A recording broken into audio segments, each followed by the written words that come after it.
No, this is not needed if this mic is working. Okay.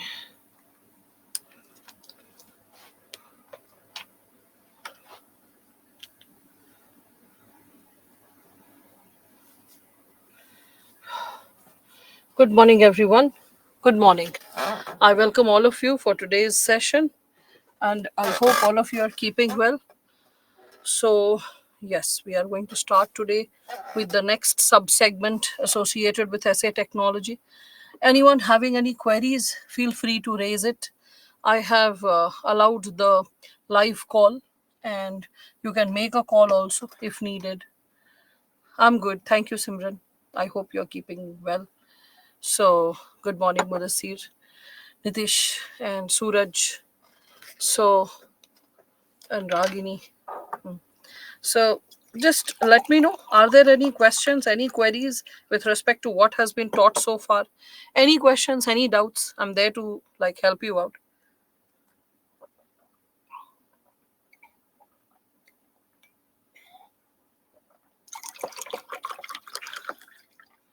Sunday feels like a marathon, right? Unlike any other days or any other, I would say, initiative. Sunday is actually a marathon, whereby we all can see that there is so much that needs to be created in the entire day. So, yeah, that's what.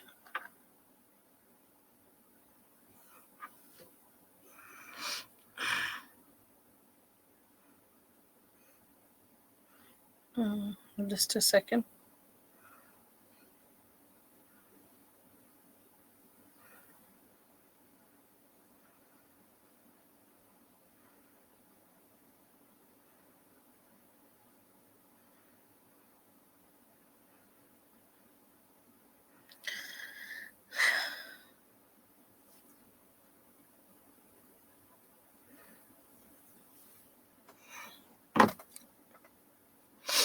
All right. So, no doubts so far. All right, fine. Let's start then.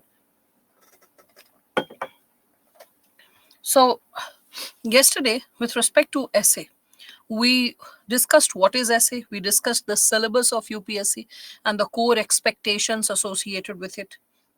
We discussed the segments pertaining to, we can say, what does the syllabus expect from us. Then I discussed the, I would say, the dimensions of essay, whereby I opened the three core aspects associated with it, whereby I shared that how it is important to understand a topic in letter and spirit, and after understanding a topic in letter and spirit, I discussed what is letter, what is spirit. You substantiated both the segments. We took it to the next subsegment, that is to generate abundant ideas.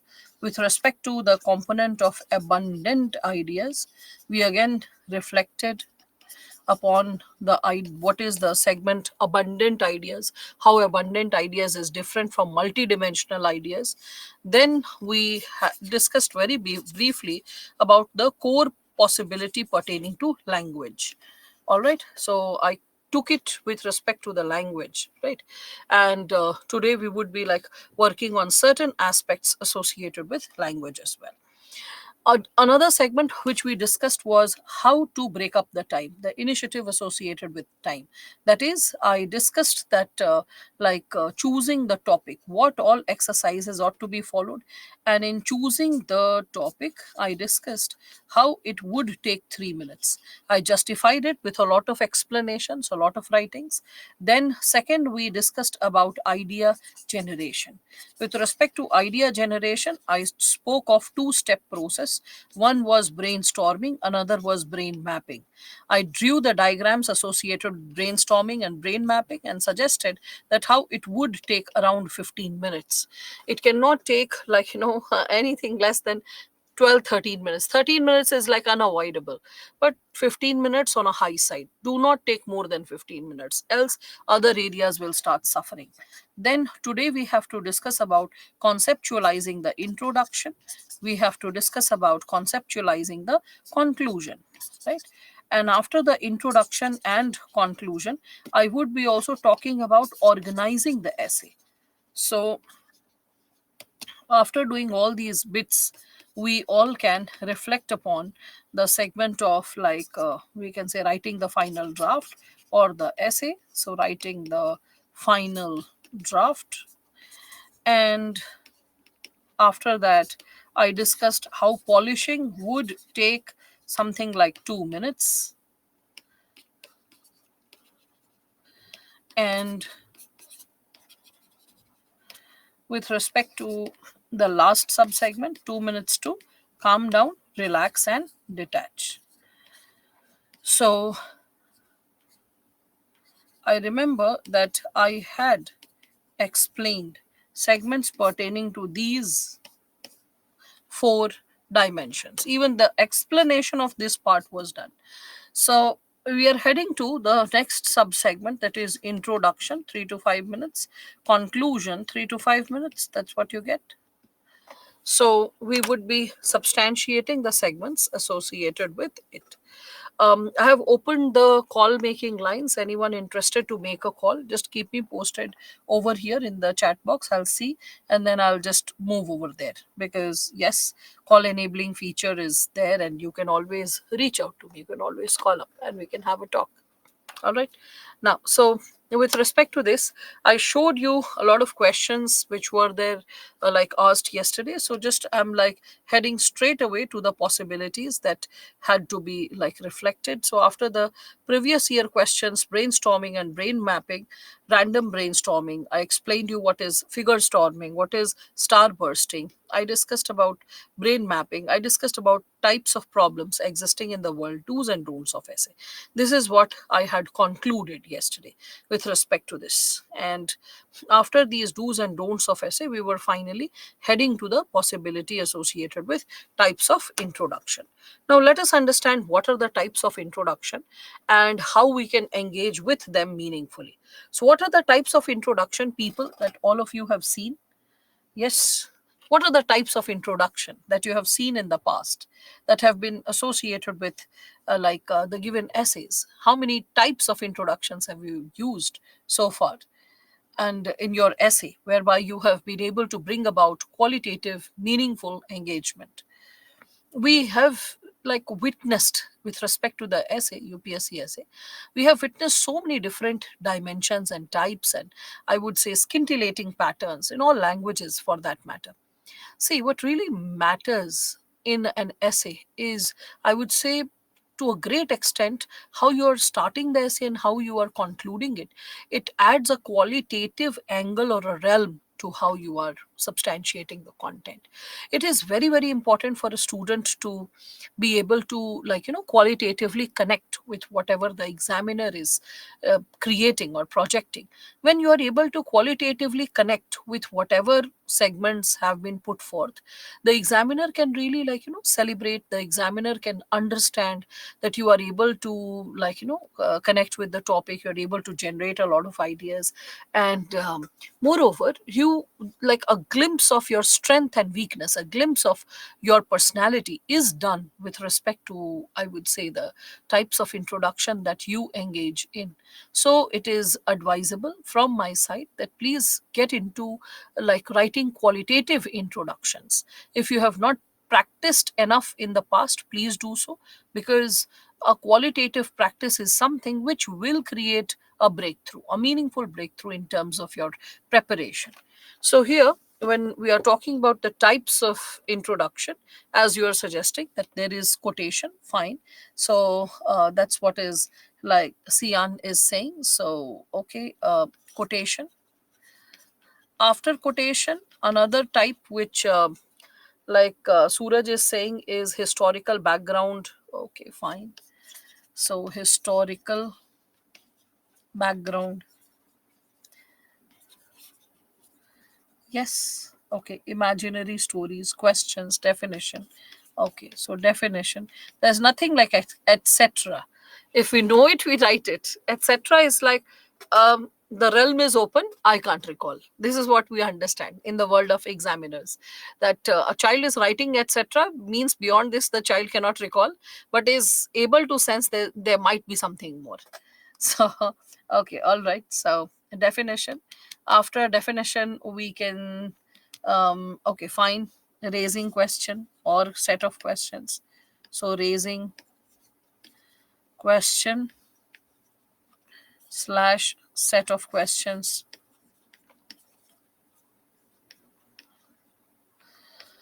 Okay, you are connecting it with imaginary stories. And another one is saying short story. So there is a dimension to it. Anecdotes. Anecdotes can be, we can say, real life. They can be imaginary. They can be based on mythology. They can be based on childhood stories.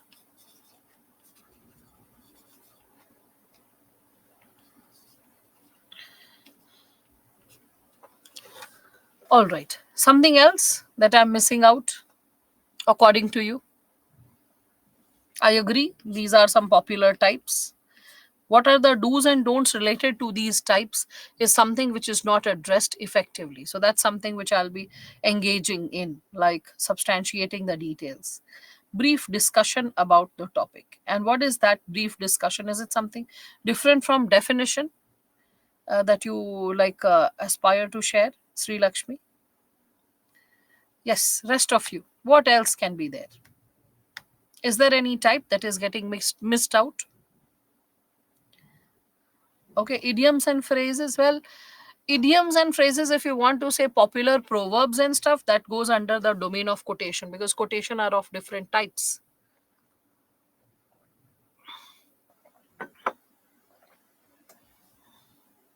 Yes, something else, people. Something more to do with it. Think. So, like, let us consider raising meaningful and relevant reflections related to current facts. Okay. So, current affairs, also some people quote leaders, popular suggestions, leaders, again, under quotations, right? Quotations can be of various types. There is one more subsegment that you can think of that is associated with generalized overview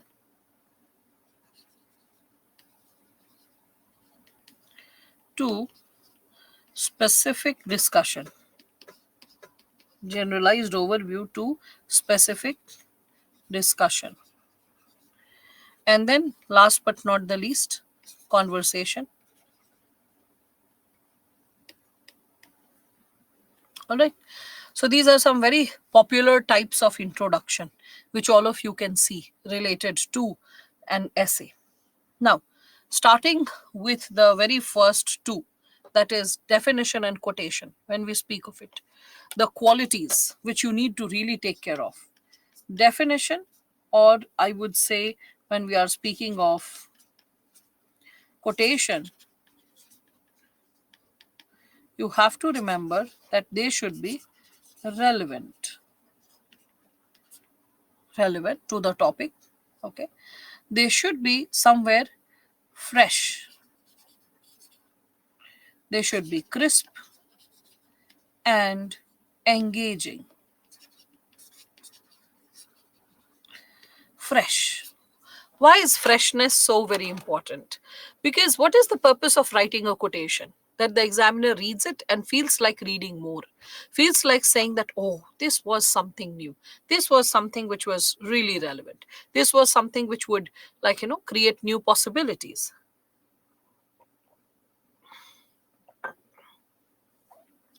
So, with respect to, I would say, when we are talking about the dimension associated with introductions, we need to be very clear about this given possibility, that what you can create in terms of, like, let's say, definition, or in terms of quotation, or in terms of other possibilities associated with it.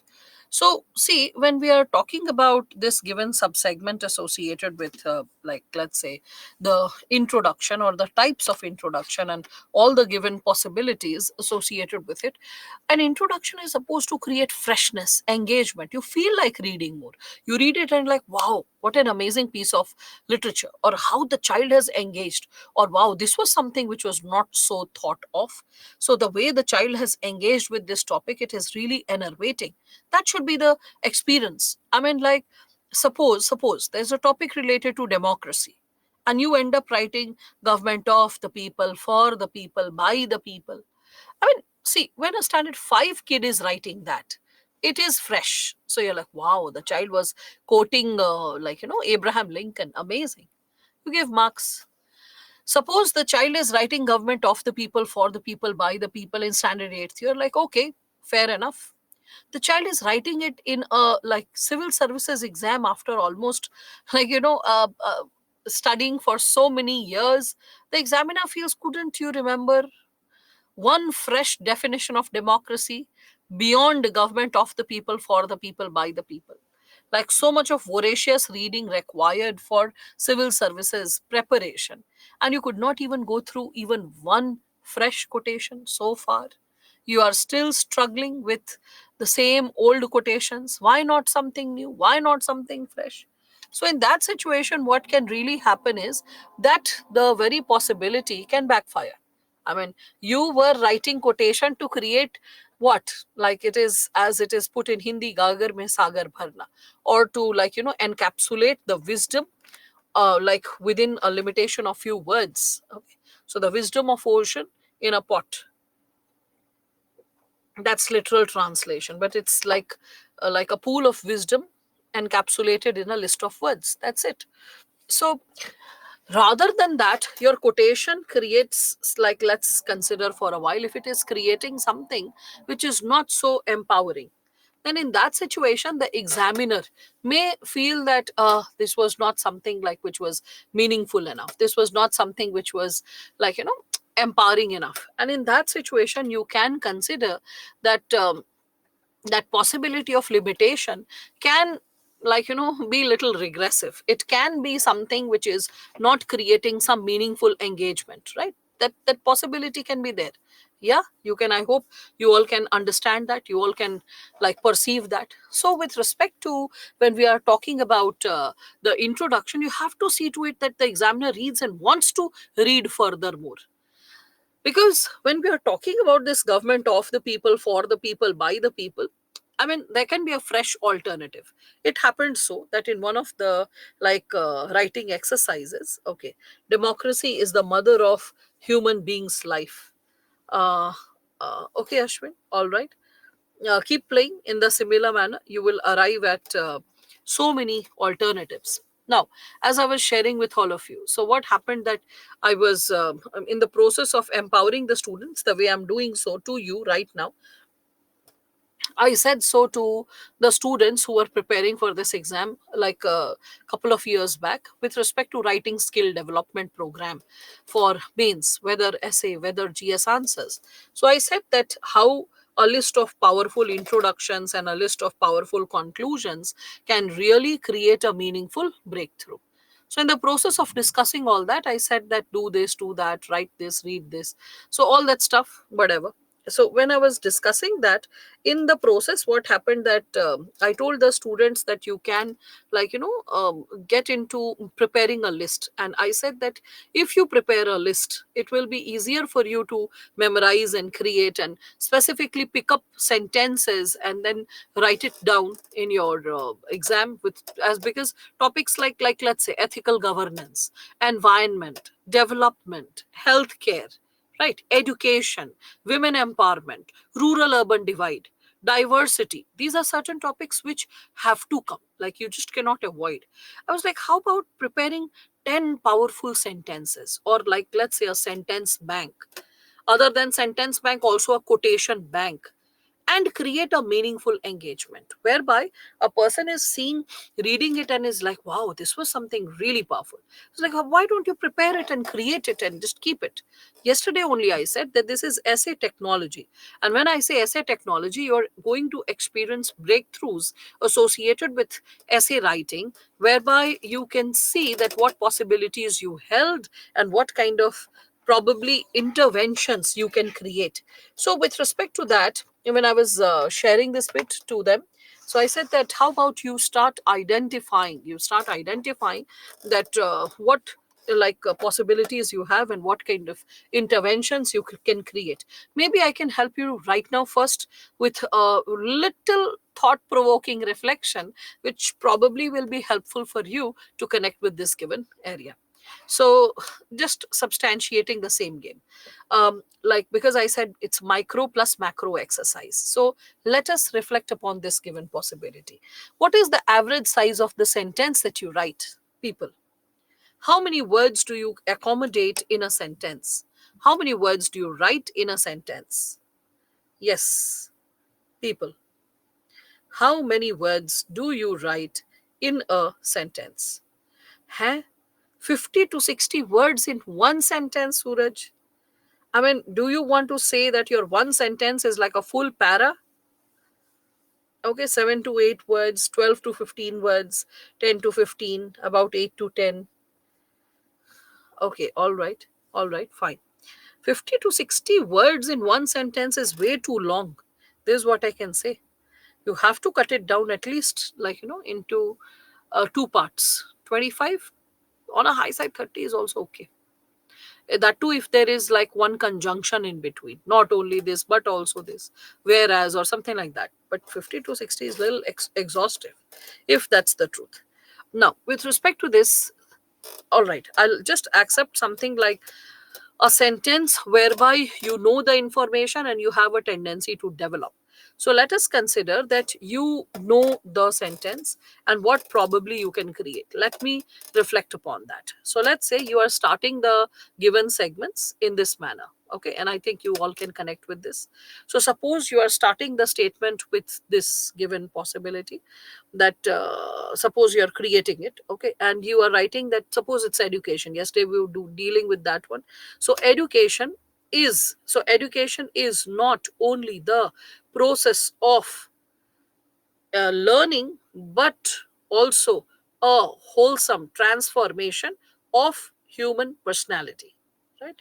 Not only but also simple sentence. So around 16 words is what we engaged in. On an average, when you are writing something, and if the content becomes little exhaustive with certain commas and like 2 3 commas and one conjunction, it can swell up to 22 23. And if you're writing an average sentence, which is not having not only but also or any such conjunction, generally it is, we can see, about 10 words, right? So somewhere between 10 to 20, if I take an average, it is 15 words. Let us consider. It can go 8 words, 10 words. It can go something like 20, 22 words also. I'm taking the intellectual freedom of both. And let us consider for a while that 1100 words is what you have to write. 1100 words, if I divide by an average sentence of 15, which can be like 10, or which can be something like beyond 15, it can be something like, let's say, it can be something around 22, okay, or 23. So like, let's say, what would be, if we are talking about this, my question is, what would be, after writing this bit, what would be the average number of sentences that you are going to write, people? What is going to be the average number of sentences that you are going to write? Yes, 75. All right, fine. So let us consider, if any one of you is writing very long sentences, then let's say the exercise is 70. And any one of you is writing short sentences, the exercise is 80. So 70 to 80 sentences. Yesterday, when we started this exercise associated with essay, towards the beginning of the session, I made all of you hold a bunch of pages. and I made you turn those pages like 1, 2, 3, 4, 5, 6, 7, 8, 9, 10, 11, 12. And I said, this is for those who are writing short handwriting. The handwriting is crisp and it's like you can fit more words in a page. People who are writing relatively breathable, who are writing like in moderate size, I said, keep taking more pages, 13, 14, 15, 16. That's like if you're writing 60 to 70 words in a page. Someone writing 50 words, oh, take two more. So 17, 18, like that. It's like these many number of pages you have to fill for one essay, one topic. So it sounded too voluminous. Many of you were like, oh my God, what is this bulk of exercise? I have to write so much, right? A lot of you experienced that and you were kind of alarmed seeing the intensity of the exercise. But now today I'm giving you a piece of it, like insight. I'm giving you a fresh insight, a fresh, I would say, understanding associated with this given segment. And that is, when you are building upon the content related to this given area, okay, let us consider something more. Okay, and in the process, what shall we consider? Let us consider that the exercise that you're going to engage this time, rather than seeing it 12 to 18 pages exercise varying as per your handwriting, see it as an exercise of 70 to 80 sentences. Yes, 70 to 80 sentences exercise. And the marks that is involved,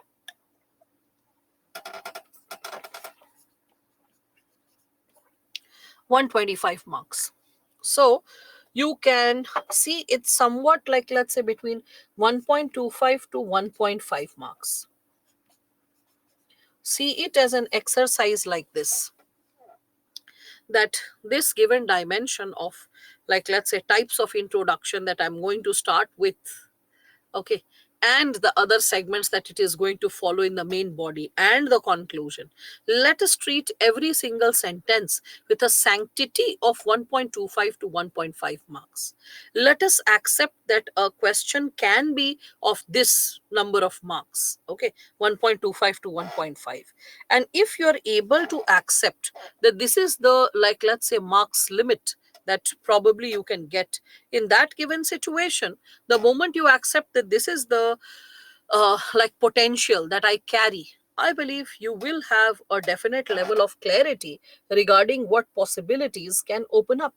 Okay, and when we are discussing about what kind of possibilities can open up, right, you all can probably substantiate something much more, right? Because no one sees that every single sentence I'm writing, it is worthy of 1.25 or 1.5 marks. And when people don't consider that the sentence is worthy of 1.25 marks, or let's say 1.5 marks, when people don't consider it worthy of that, in that situation a student has a tendency to repeat himself or herself. A student has a tendency to write something very casual or something very garbage. I believe you can write amazing information, or, like, critical reflections. Okay, you can write something like really beautiful if you start honoring this, respecting this.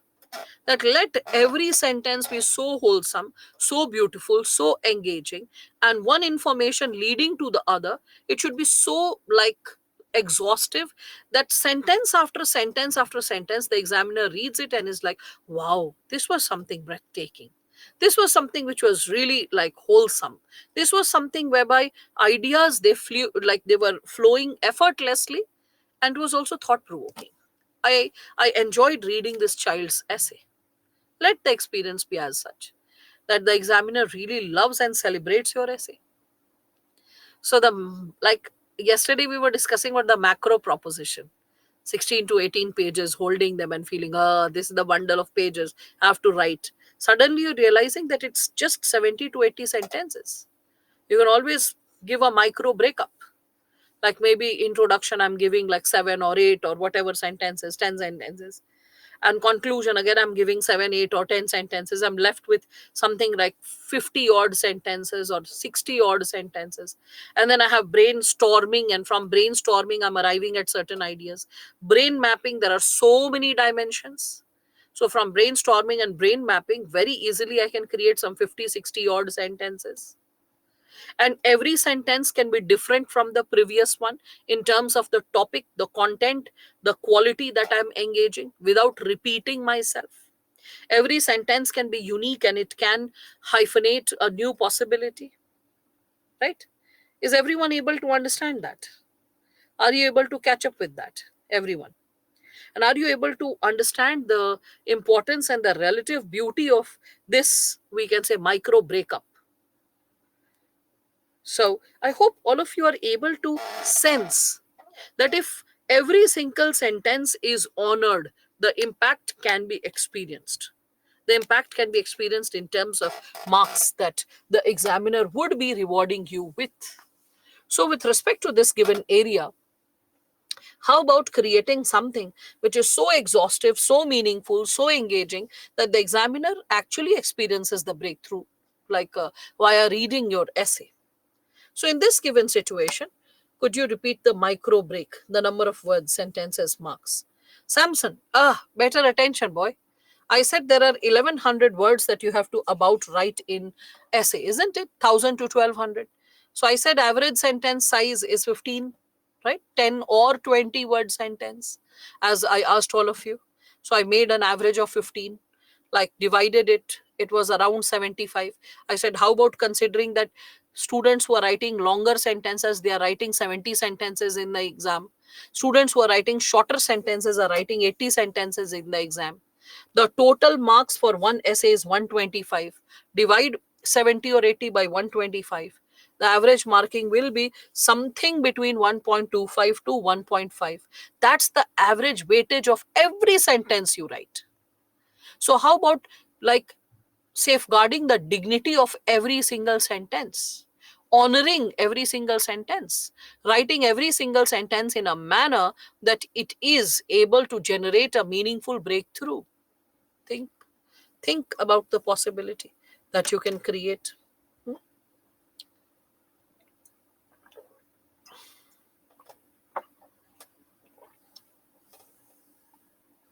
Yes. So, with respect to this, when we are talking about it, yes. So, with respect to this, so when you are actually working on this given subsegment, ask yourself in GS, majority of the topics, whether it is like majority of the topics which we are doing in essay, whether it is related to environment or development or democracy or women or education or values, conscience, all these are there in GS, civil services values, values in general, the concept of conscience, ideal life, all of it. So, how about preparing certain, like, let's say, 10 sentences in advance, having our own sentence bank, having a quotation bank, and creating something in advance that you like memorize, prepare, and you can always get back to it. And when you can, like, let's say, out of 70, if 10 is prepared, you're left with 60. In 60, only you have to think something related to intro or conclusion or main body. Or if there is like 80 sentences, 10 reduced, so you're left with just 70. Think. It is easing your exercise. Also, in mains exam, once in a while, you may come across this given possibility that you're not very thorough with the content, some GS topic, and you're like seeing it and you're like, I'm not very confident what to write. In those topics, also, I believe that you will have an advantage. And what would be the advantage? This given segment, you will be able to, like, substantiate a lot of, I would say, meaningful engagement associated with this area. That is like consolidating a lot of content coming from this given area, and like lifting a lot of insights, and after lifting a lot of insights which you are preparing in GS, incorporating that in essay. Even in GS, I would say, suppose ek pal ko imagine karo, suppose you have a question 150 words and it's a tricky question, you don't know enough about it, you just know 2 points or 3 points.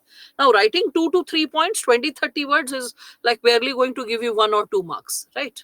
This time, let us flip from your sentence bank. Okay, that exhaustive list of 10 sentences, which is wholesome, exhaustive, meaningful, you start picking up a sentence you picked up, And after picking up a sentence, like let us say you start substantiating the core content related to the topic, the question, or the essay, whatever it is. And like let's say you wrote an exhaustive universal sentence, which is very beautiful, thought provoking, but general, because of course you just know 2 points of the answer. So one generalized but exhaustive statement. Then the point you know, underlining the keyword of the point. Again, like a thought provoking generalized statement, another generalized statement, then the point you know. Okay. Then after that, again, a generalized reflection. That's it, full stop. So rather than writing 2 sentences, now you end up writing 5 to 6 sentences. Rather than wrapping up 150-word answer in 20 or 30 words, now you're writing 60 words. Of course, you will get something around 3 or so, rather than getting 1 or 2. If there are 4 or 5 such questions where you are struggling and experiencing the heat of the question paper, because that will be created by the examiner, so you will still get an advantage of 5 to 6 marks compared to any other competitor with the same information that the other person has, but at least 5 to 6 marks. You understand the importance of 5 to 6 marks in selection. From IAS, you become IRS just with 5 marks difference. The last rank holder with, like, let us say, the marks that the last rank holder has, who becomes an IAS, and the first rank holder who becomes revenue services officer. Sometimes the difference of marks between these two is of 5 marks. That's it. Okay, 5 marks, and that's like without even knowing anything extra. Power of expression helping you out, right? So that's how you can work it out. That is sentence bank. Sentence bank can also nourish your types of introduction. Like one of the sentences I'm picking from the sentence bank of Divya, one of my students. She is presently working in the secretariat. So she used this definition for democracy. She wrote that democracy is, and like you can think and you can reflect, she had written that democracy is treating others the way nature does. That's it, full stop.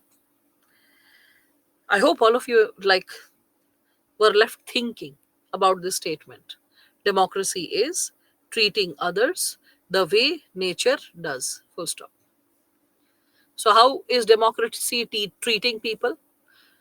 That is, nature treats everyone equally, irrespective of their caste, creed, religion, gender, all that, right? So, in the similar manner, like democracy is also treating everyone equally. That's the message.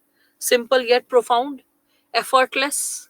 That's why I said create a list of short, crisp, meaningful sentences which are there in GS, topics which are there in GS. Moreover, those topics which have a consonance with respect to GS as well as essay. The preparation of such a list, chapter after chapter, topic after topic, is going to make a meaningful difference. Remember all those students who have done ethics with me, because social issues thoda time ho gaya. Like in all those people who have done ethics with me, hmm? Do you remember the steps that I had told you how to prepare the notes? Weekend batch only, just a month back, I discussed how to prepare the notes. Do you remember the steps, the stages? First, I said you should always paste the syllabus of the chapter that you are going to, like, let's say the subject that you are going to study. Like, suppose if it is Indian society, paste the syllabus of Indian society so that you know this is the syllabus. So that any topic which is not taught, is it provided in the form of material? If the topic is not supported with material and has not been taught, then what are you getting exposed to? What is the challenge or the possibility that you are getting exposed to? That is something that you have to reflect upon, right? That is something that you need to like consider, that what is the strength, the limitations, the weakness of the given area, right? I hope all of you are able to consider, all of you are able to think and understand. Yes, people? I hope it's making sense, right? Okay. So, can the standard definitions given by OECD, World Bank, uh, be evaded, or can they form as a part of our sentence bank? Oh, they can brilliantly form a part of your sentence bank. Okay. So when we are talking about creating a sentence bank, what I would inspire you with is pick the beautiful sentences you come across in general. And how to prepare that list? It can be done chapter after chapter.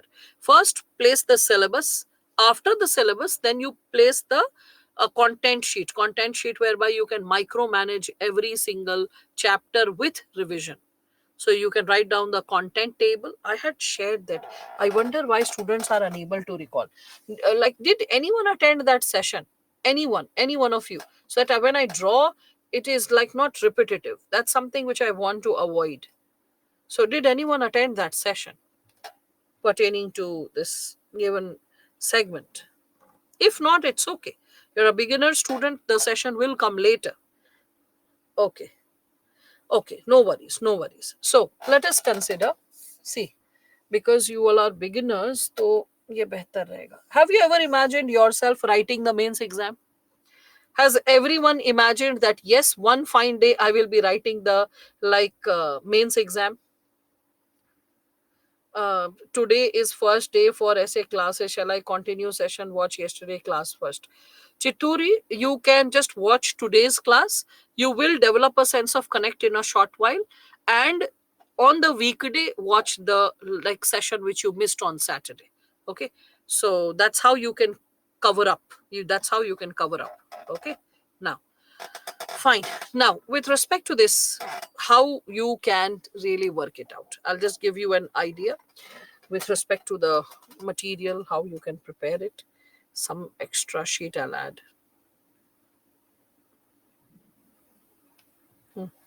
So let us consider.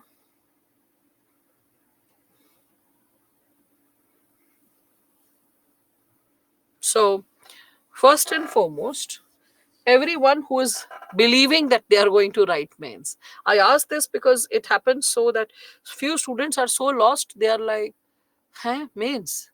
So, first you have to accept it as a part of your own system. When you believe it's happening, then only it happens. Okay. First, always paste the syllabus of the subject. Suppose it is like, let's say, ethics. So, paste the syllabus of ethics. After pasting the syllabus of ethics, next thing that you can do is you can get into the segment of preparing an index card.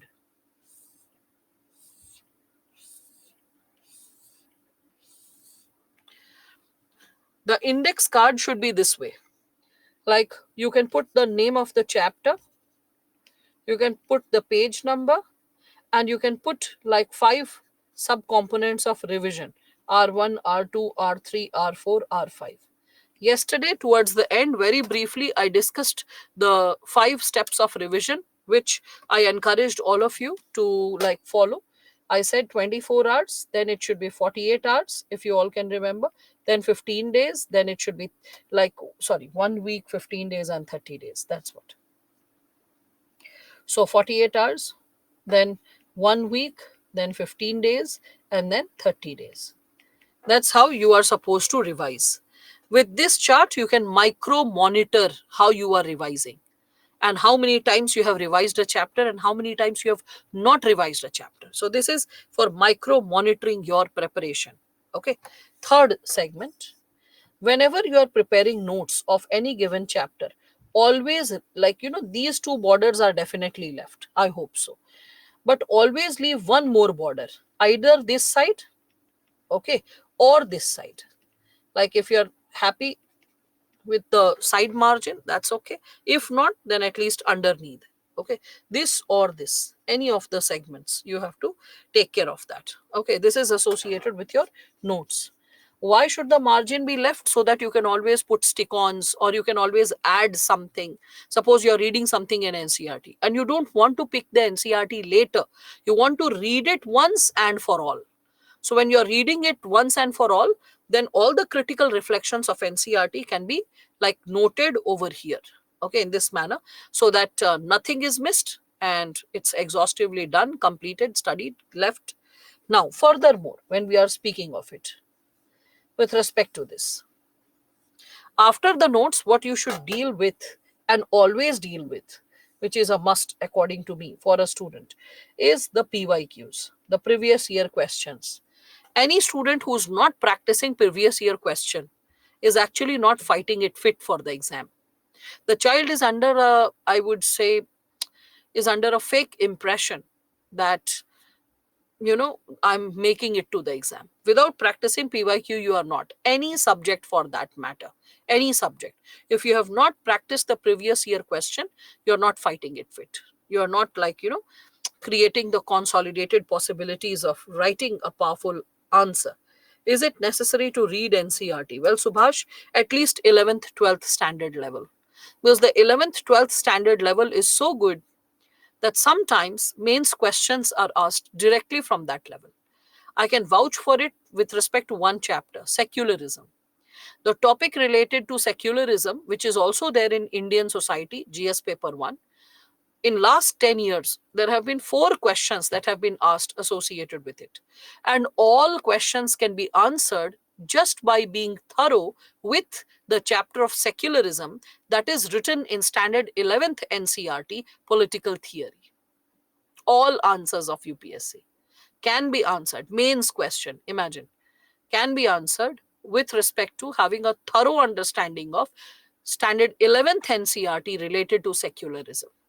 There was not a single question that was asked so far which cannot be addressed by having a thorough understanding. I'm not saying a flimsy one quick reading, a thorough understanding of what the examiner is saying or what the author is saying. Because who is writing NCRT books? Senior professors of central universities. And the wisdom that the senior professors of central universities have, they are simplifying it into palatable proposition for a school going child who is of standard 11th or 12th. So, more like a junior high. The examiner knows that this child has the potential of going to the college soon. So, how to fix the basics? So, the language of NCRT, the engagements of NCRT is quite profound. It is quite up to mark. And I would say the qualitative insights are so very good. Okay. So, if anyone is experiencing any challenge with respect to the basic concepts, this is what I can probably advise you, that you can work on this aspect. You make digital handwritten notes, great. Any version would work. This is what I would say. Any version would work. Okay. After the PYQ, then what you're supposed to do is, after this given subset, the another very important area is associated with, we can say, current updates. Majority of the subjects will have this given dimension, current affairs. Why it should be updated then and there? The logic behind it is that, like, okay, it happened so couple of years back. That was one of my students, Avinash Pandey. Now he is an IPS officer.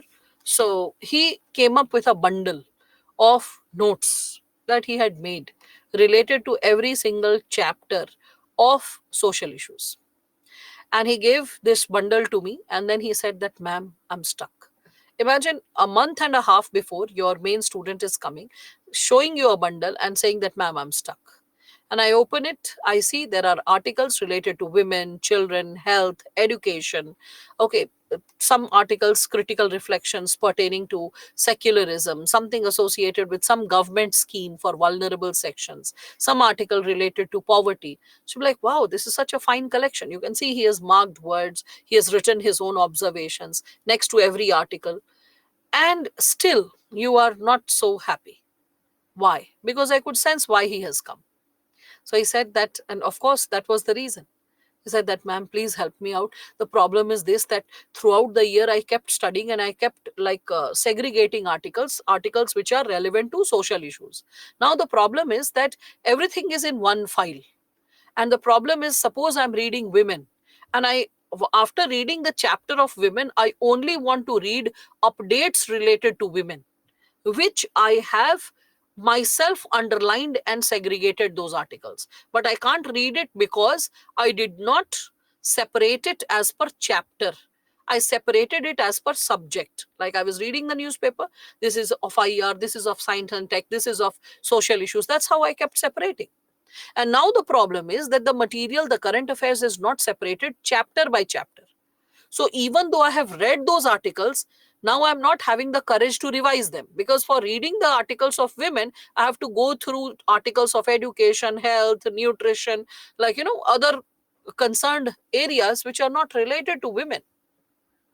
So if, ma'am, if you can take out spare some time, and if you can segregate chapter after chapter, it will be such a blessing for me. Thank you so much, ma'am. Please do it, ma'am.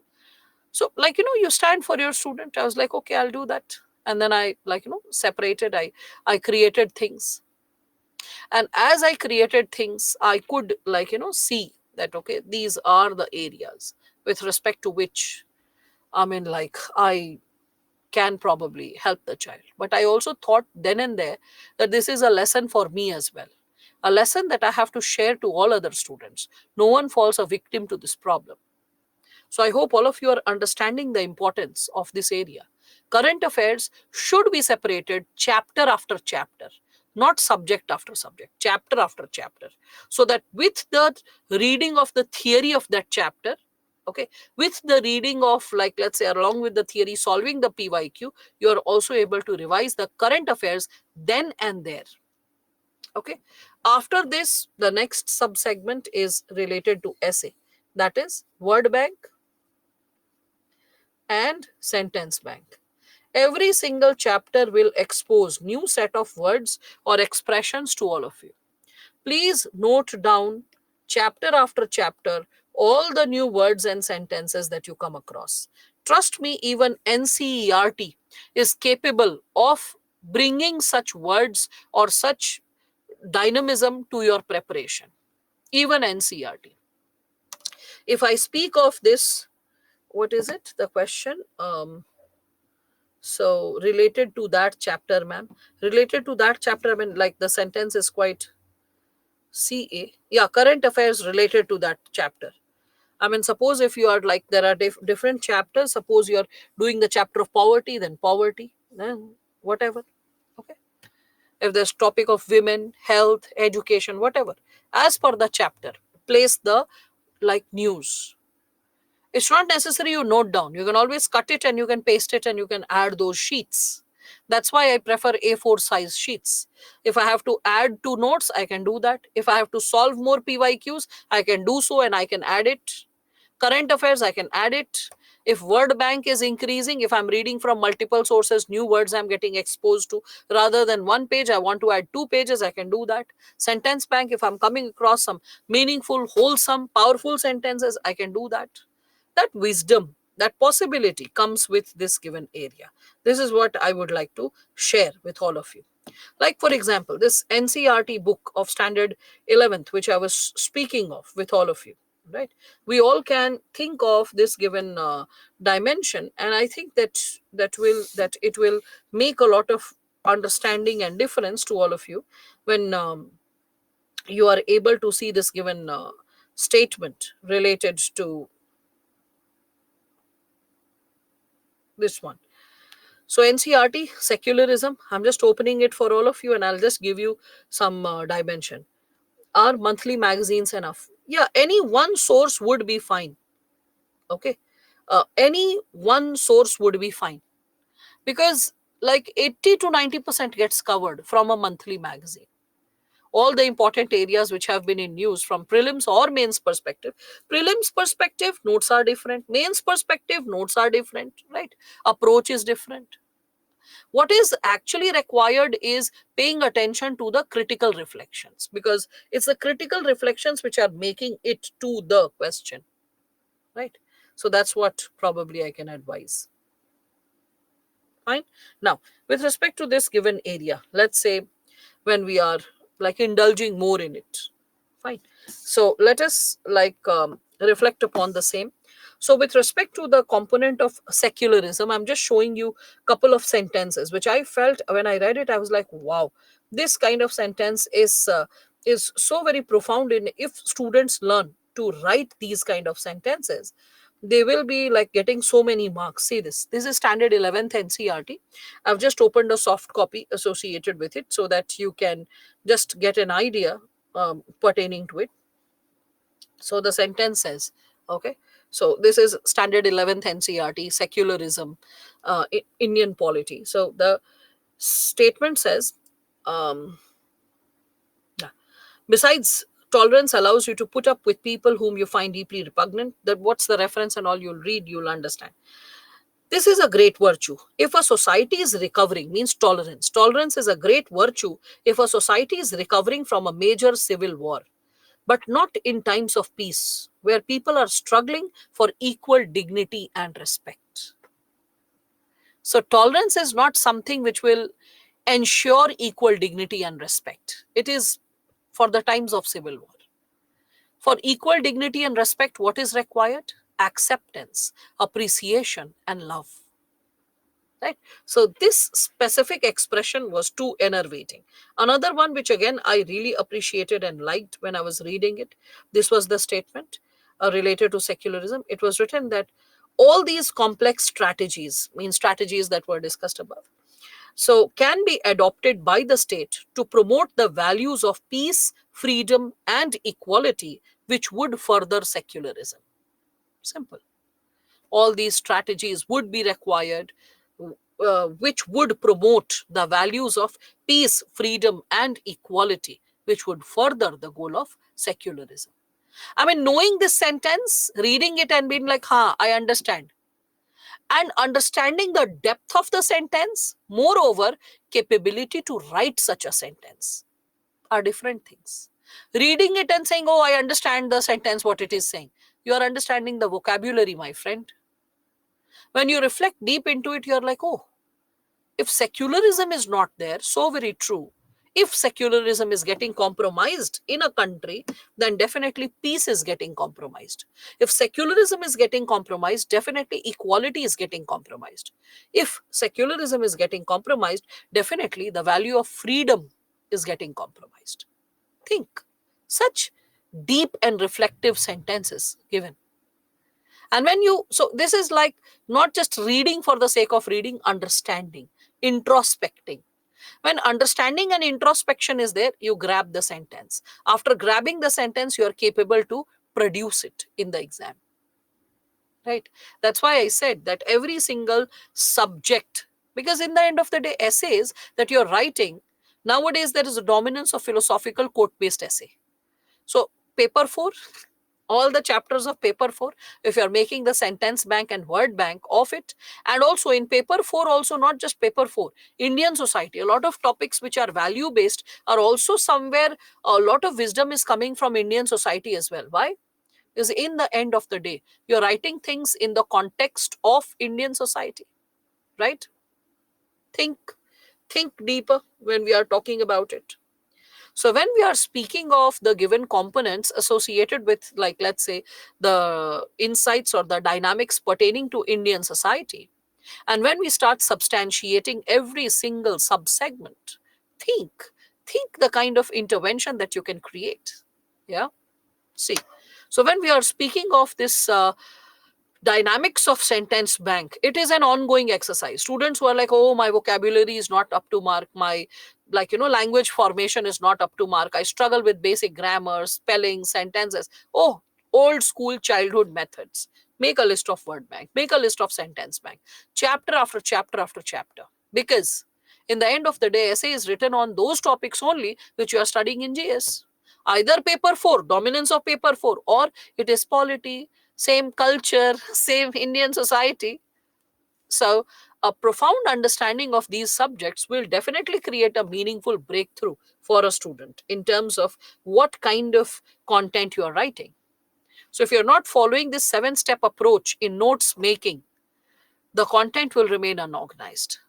Also, I generally ask the students, especially the like ongoing or passing out batches, like other places also offline, because generally my area is like mains, so sometimes like I would be teaching after a sizable portion of the prelims portion is taught. So I generally raise this question to the students, that you give me this insight, that whatever you are studying from that specific perspective, I ask the students that you give me the given insight, that suppose if you are appearing for the mains exam, how are you going to revise? You have the insights pertaining to polity, You have a lot of insights associated with, like, let's say you're reading NCRT, you're reading M Lakshmikant, you're reading, like, let's say Subhash Kashyap or something.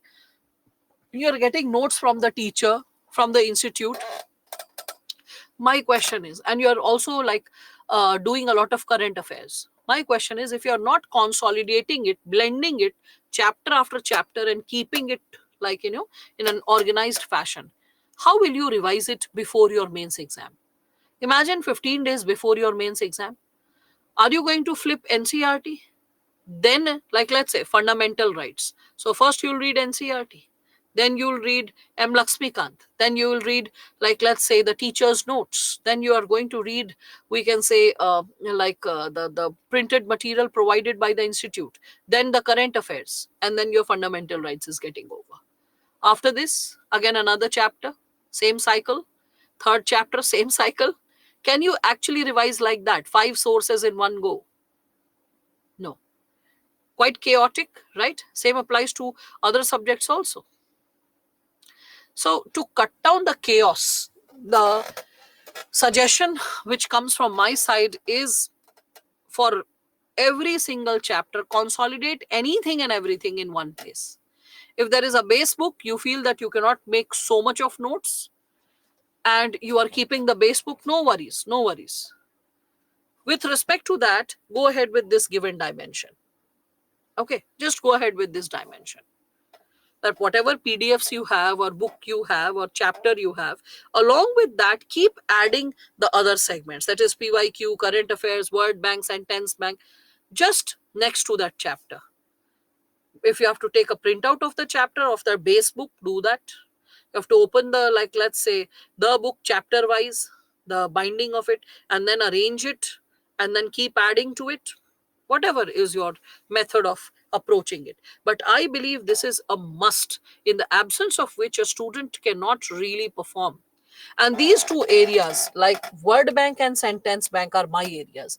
These are the areas which, if taken care of chapter after chapter from GS, it will take care of essay.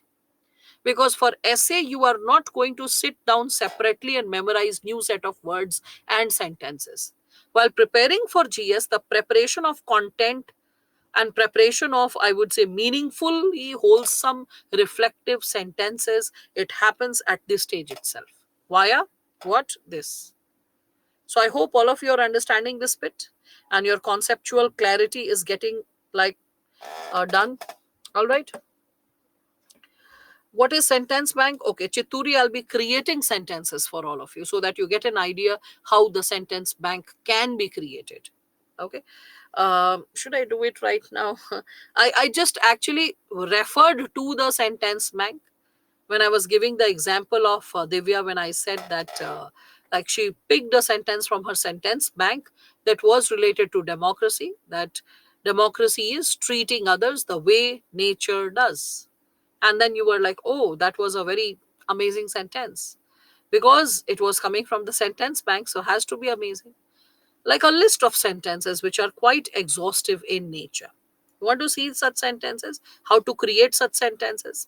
No worries, I'll do that. I'll do sentence bank, word bank, and then we can get back to this given segment, because once you have started with this given exercise, that can be created.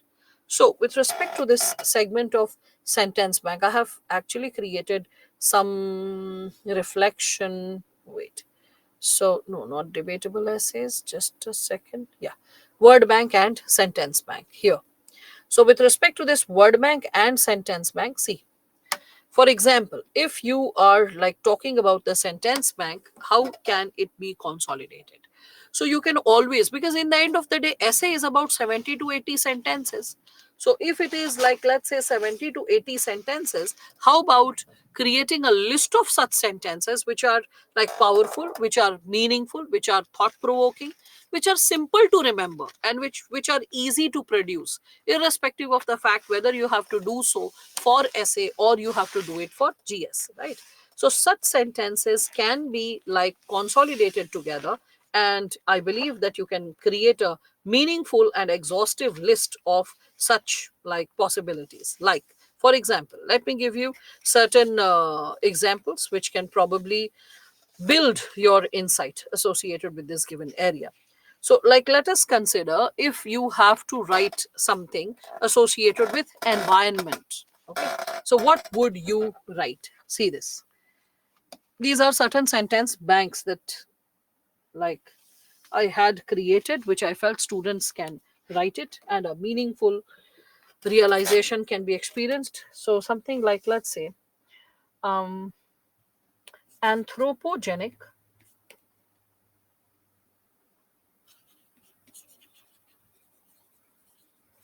anthropogenic burden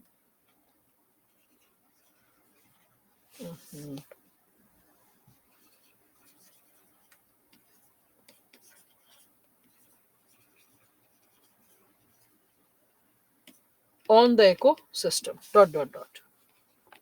Reflect on this. Unprecedented, unprecedented environmental occurrences. Dot dot dot. Or let us say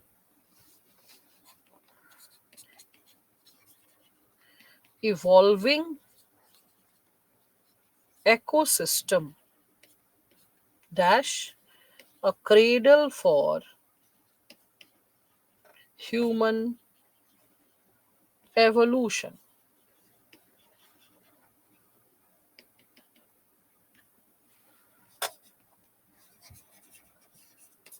And then sustainable deployment of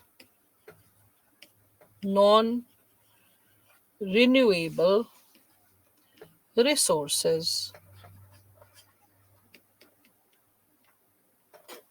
Okay, then solar energy vis-a-vis thermal power,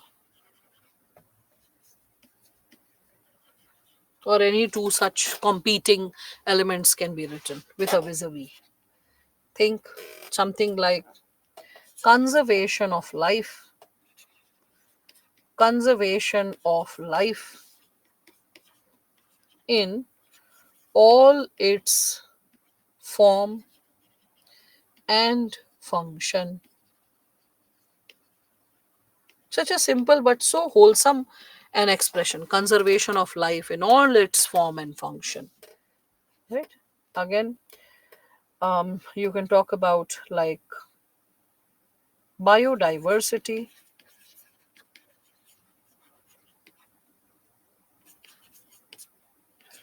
the key to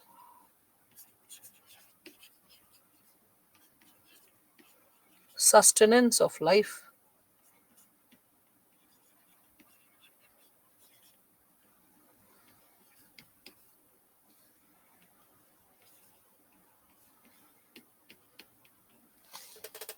Okay, then we can further talk about it. Conservation, preservation, are they one and the same words?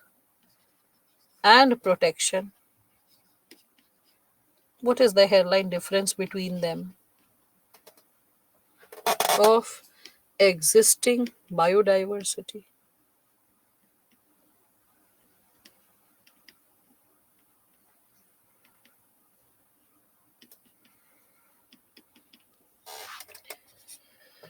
Let's say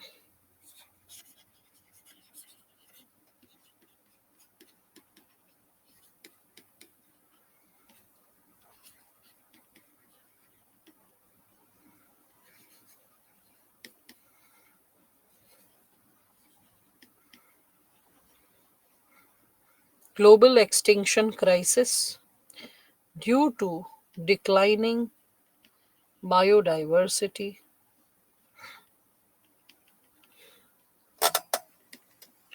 Think about this one. Biodiversity. as a litmus indicator.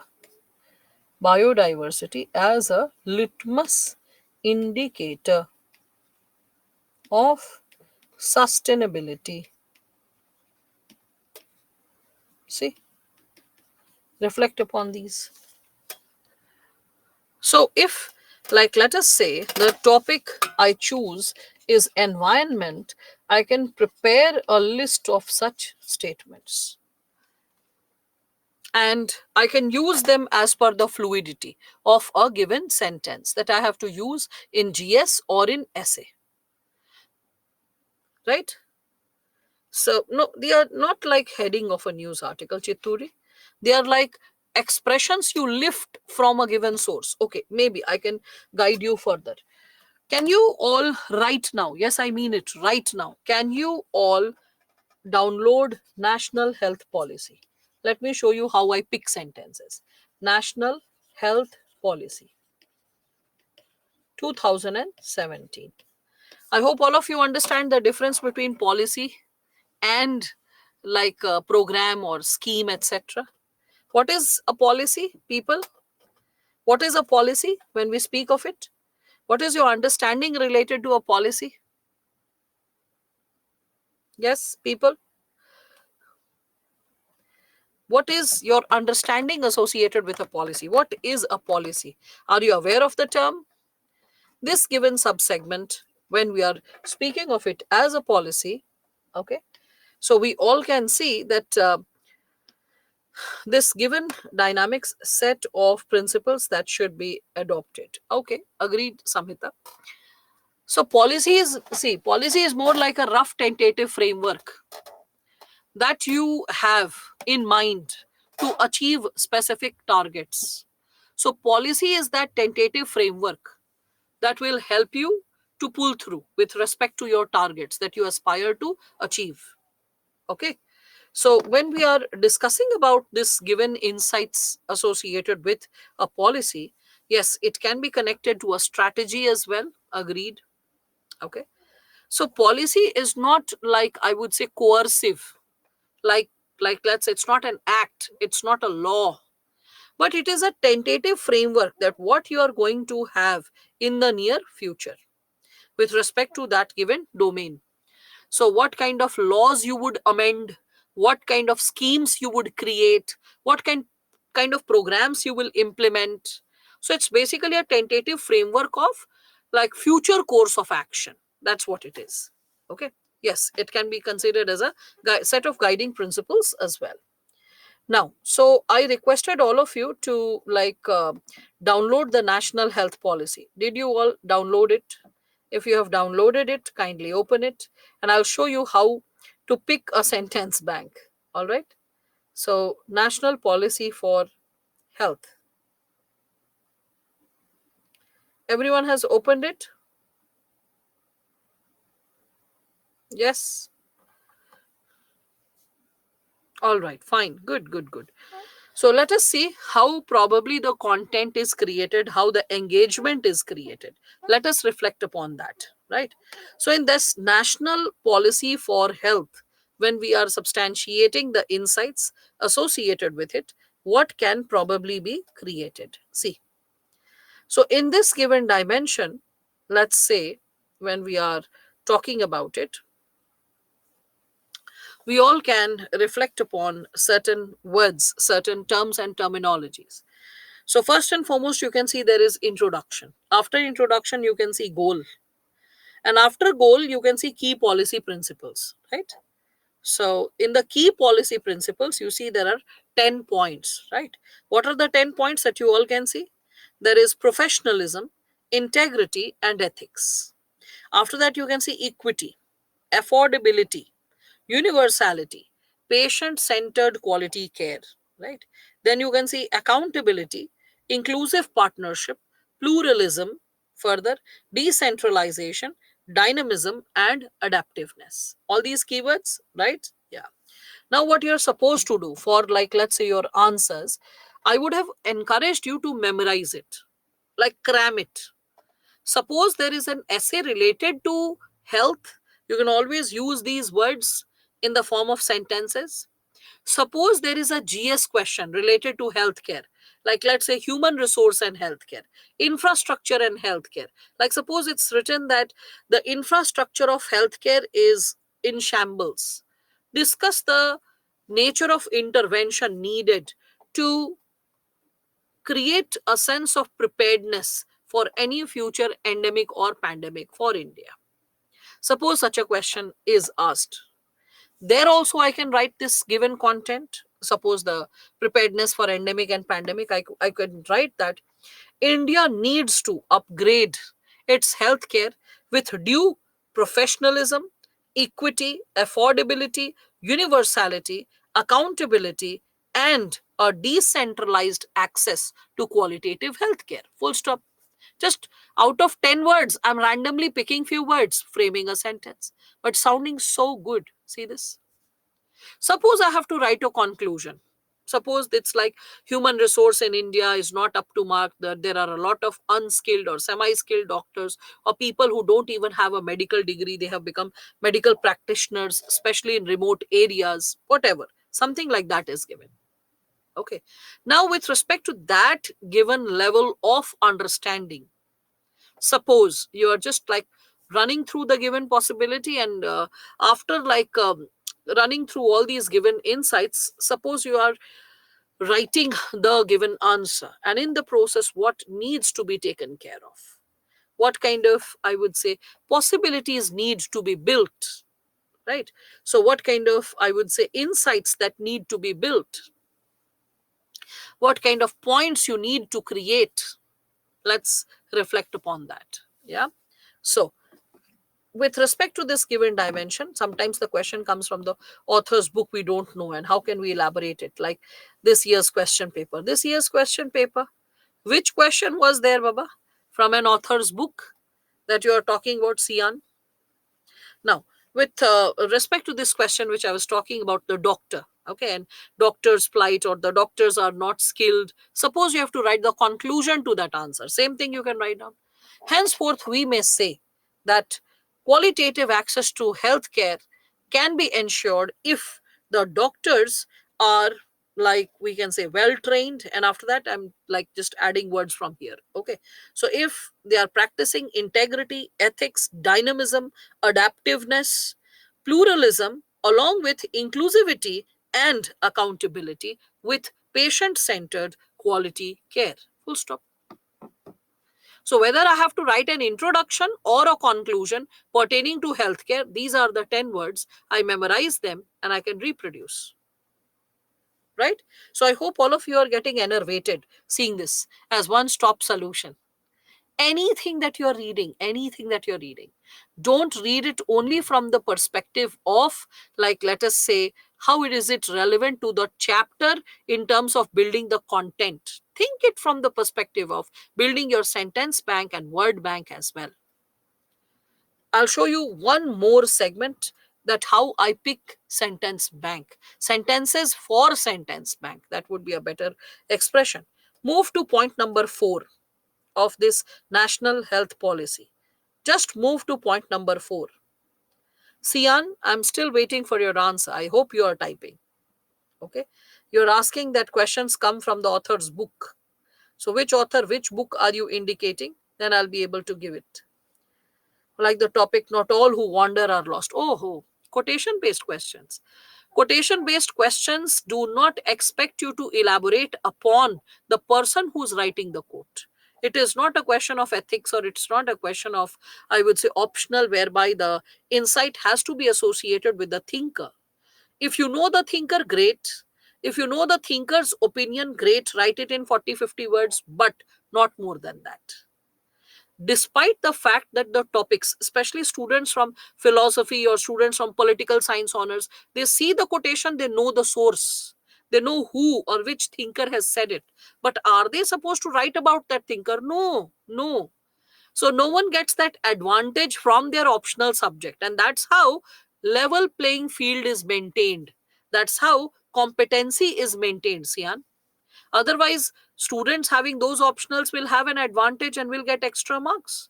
And they will be the ones making a lot of difference in terms of their marks.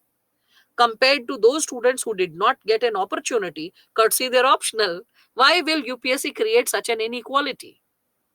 So if someone knows the quotation, someone knows the source, good, write not more than 40, 50 words about that person, that reference or that context. That's it.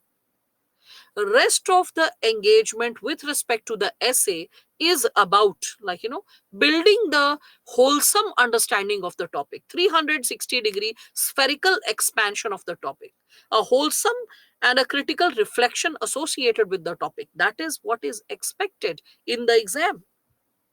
All right. So do not lose heart over this fact that, oh my God, there are quote based questions have been asked for more than 30 years now.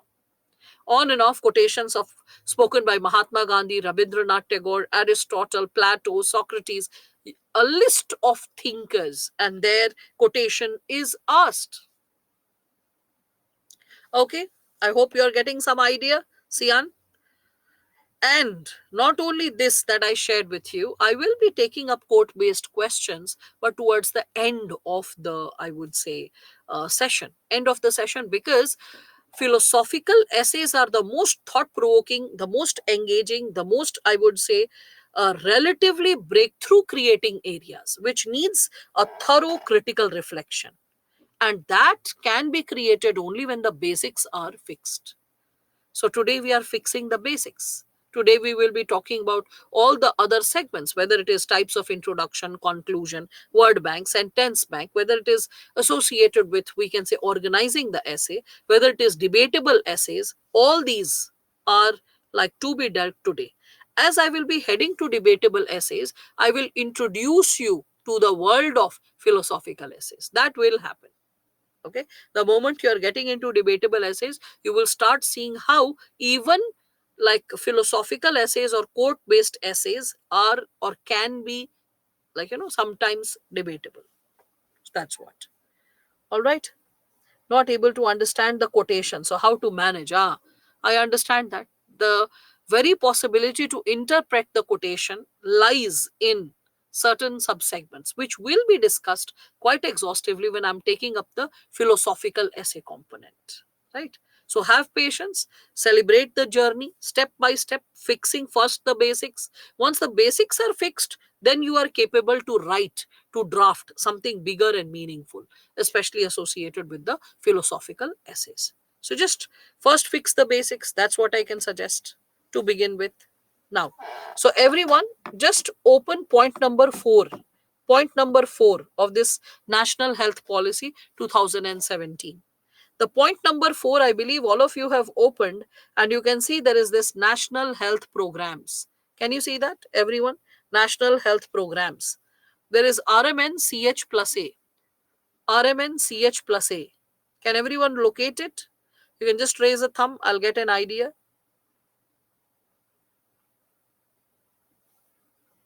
Okay. All right. Fine. So thank you, all those who responded. Yes, page number 13. All right. All right. Good, good, good. Everyone has like opened it. Now, just see the first sentence. Just the first sentence. What is written? It's written, maternal and child survival is a mirror that reflects the entire spectrum of social development. Full stop. This is what I call a sentence bank, a sentence that can be lifted and it can be used in so many multifarious ways. It can be used in poverty, it can be used in the chapter of human development, economy, it can be used in the topic of human resource, social justice. So, from paper 1, Indian society, poverty and developmental issues, to social justice, healthcare, to like human development indicator, GS paper 3. Maybe the idea of the, we can say, some certain ideas related to paper 4. Such sentences is what I call as a part of the sentence bank. Now, what is it that you need to understand when you are seeing the sentence? Please understand, India, in Human Development Index, if I speak of it, you'll find that on Human Development Index, India has not performed very well. Majority of the times when we say that, oh, India's ranking is very poor on Human Development Index, why is it so? Why do we see that India has a low ranking on Human Development Index? What's the logic behind it? So the logic behind it is, if you actually go through the details, is high level of maternal and child mortality. There are actually three indicators. One of them is health. Okay, so health, education. So when health is one of the indicators of human development, and with respect to health care, if we see that there is high level of maternal mortality. Now, why is maternal mortality high? Because there is child marriage. Okay, and when there is child marriage, so what will happen? The girl, she has attained her puberty maybe at the age of 10 or 11 or 12 whatsoever, and then that does not mean the girl is fit to bear a baby. But in many societies, they get married. A woman's body becomes capable to hold a baby at the age of 22 and above, healthily, without any medical complications. Prior to that, there is always a threat of loss of life to the mother or the child. In such a situation, you come across this kind of problem. And what is the nature of problem that you can see that people may sense? The problems that you can see that individuals may experience. So the problem is associated with this given area, whereby you can see that they won't be able to, like, cope up. They won't be able to, like, let us say, understand this given possibility that the nature of intervention has yet not been up to mark related to these areas. And when the government increases the marriageable age to 21, people protest. It is less about religion, man. When people say, oh, you cannot intervene in the functioning of our religion. No, we do not want to intervene in the functioning of your religion. But if it is associated with the life of another human being, we can make a meaningful intervention. So the intervention is basically for that purpose when we speak of it. So when we are talking about mother and child health, please reflect, all of you, please reflect and understand this given dynamics associated with it. So when we are talking about mother and child health care, okay, please understand it's not just mother and child, it's going to impact the developmental dynamics and the indicators of your country. So high maternal mortality. Why is it happening? Child marriage. So gestation period can be low, or there can be a possibility that the woman has conceived within a short span of time due to lack of protection. So spacing between two children is less, and because of which she may experience a lot of vulnerability. She may experience a lot of challenges associated with her own body and other complications pertaining to it. There can be other challenges associated with what her body is experiencing or undergoing. Think. There are so many subsegments, there are so many subdimensions that you all can connect with, right? So, with respect to this given area, when we are, like, talking about it, we have to understand that, again, let me connect this with poverty as well. In poverty, what are the three indicators? One is education, second is health, and after health, third is standard of living. Under the component of health, there is adolescent health, there is maternal health, and there is child's health, whereby mortality and adolescent mortality are two key indicators which can impact multi-dimensional poverty index. Who creates multi-dimensional poverty index? UNDP, United Nations Development Program. So when we are talking about mother and child health care, these are the two core indicators associated with the dynamics of poverty, human development quotients in India. That's why the statement. All those students who do not know the background reflection, for you, I believe I have created this. So, with respect to this sentence, when you see maternal and child survival is a mirror that reflects the entire spectrum of social development. Suppose you are starting the answer with this, and there's a question related to mother and child. Okay, so, or education, or health, or, like, let's say, women, role of women, or human development. You can start with this one. So this is what I imply to say when I say sentence bank. Create a profound list, an exhaustive list that examiner can see and is like, oh wow, that's brilliant. Oh, that's simple but so exhaustive. See, like this expression. I've written biodiversity as a litmus indicator of sustainability. Remember litmus paper we had in standard 8th, ninth, 10th chemistry experiments? We used to put that paper, and the paper, if used to turn blue, then there was a different reflection, and that if the paper, pink paper, it remained the same, only wet, we could see that the chemical reaction was not happening. That's what biodiversity as a litmus indicator of sustainability. So biodiversity, if you are observing the nature of biodiversity, you can sense whether sustainability is happening or not. Such a interesting way to put the word. See this one, anthropogenic burden on the ecosystem. You can write it in between the sentence, towards the beginning also, towards the end also. See this, unprecedented environmental occurrences. So I hope all of you are getting some idea associated with how to create sentence bank, why sentence bank is important. Okay, I professionally do antenatal checkups. They are only 18 to 19 or 20-year-old, but pregnant with malnutrition and illiteracy, because these parents, their parents forced them to marry even without their full development. Yes, so very true. So the sexual organs, they take a sizable number of years to fully develop. Just because a girl is menstruating, it does not mean that she is capable to hold the baby. And when you give religious references, mind it, earlier people used to get their like menstrual cycle at a later age. I mean, if I speak of my mother's times, my mother, she is right now in her mid 60s, and she said that when, they were 16, 17 years old, at that time the menstrual cycle used to commence for majority of the girls. Then our generation, like 2 decades later, global warming, climate change, hormonal changes, different eating habits, etc., etc.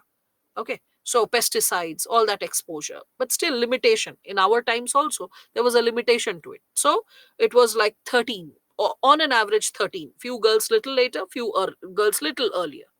Today, little kids, man, 10-year-old, 11-year-old, going to standard 2, 3. Just imagine, poor kid, unable to handle her own body, hold her own body, like barely struggling with her, like we can say, like frocks and skirts. And then suddenly the child doesn't know what happened to my body, and she has to learn how to hold her body, right? So we need to understand, we need to respect this given possibility when we are talking about such a scenario, right? So this is probably the level of sensitivity which we need to develop.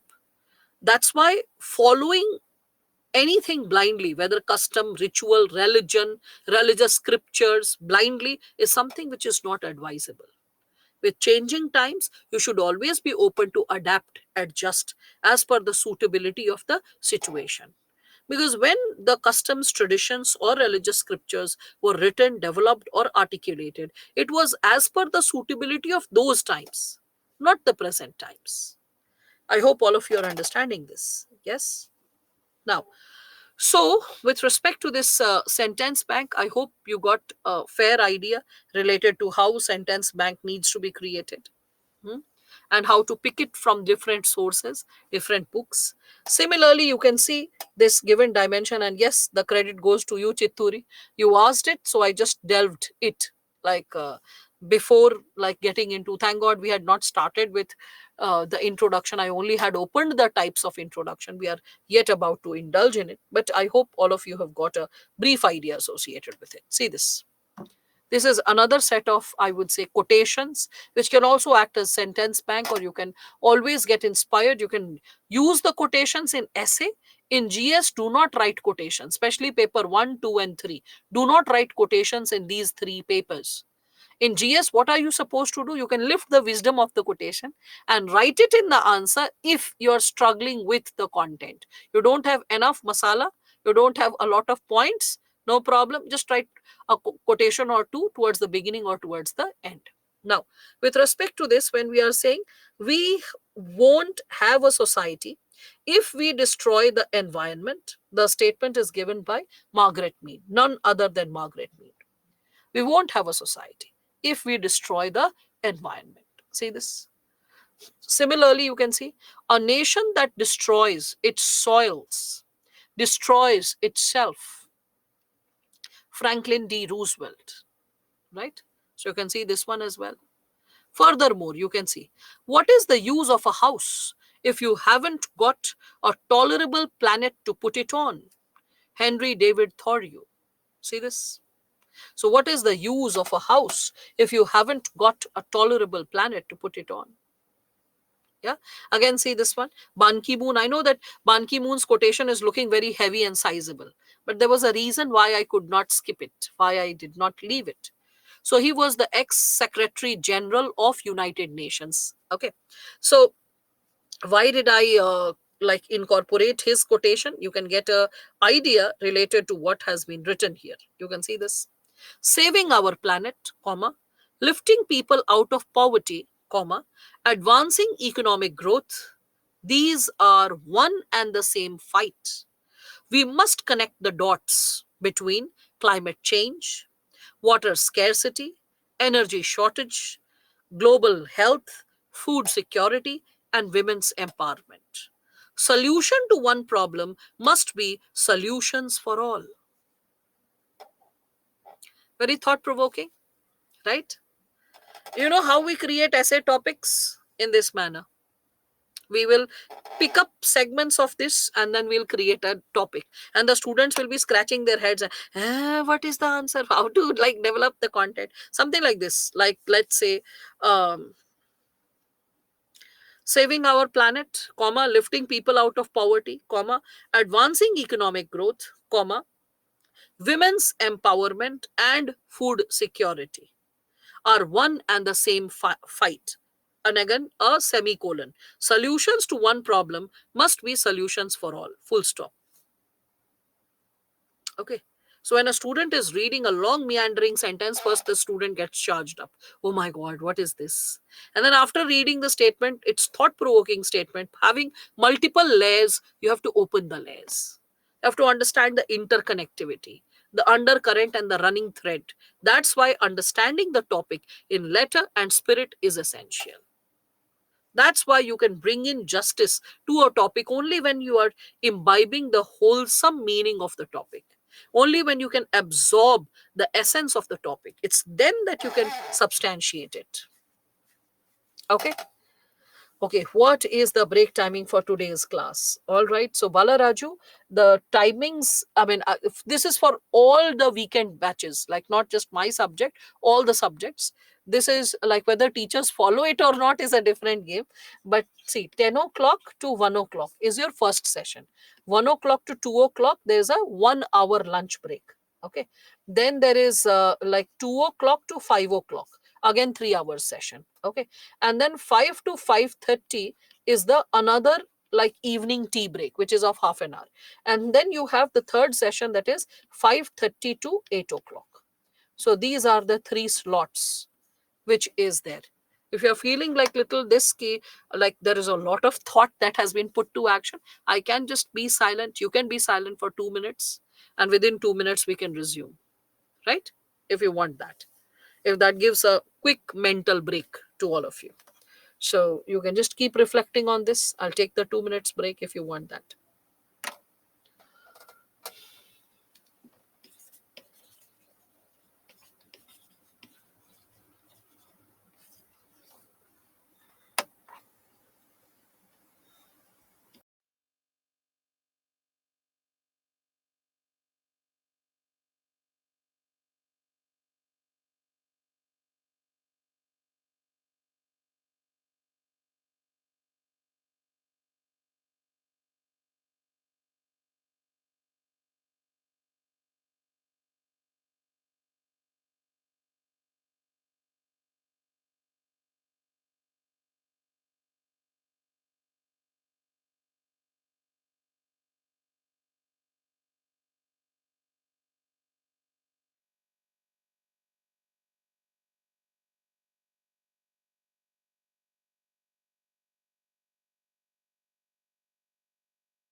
All right, welcome back, all of you.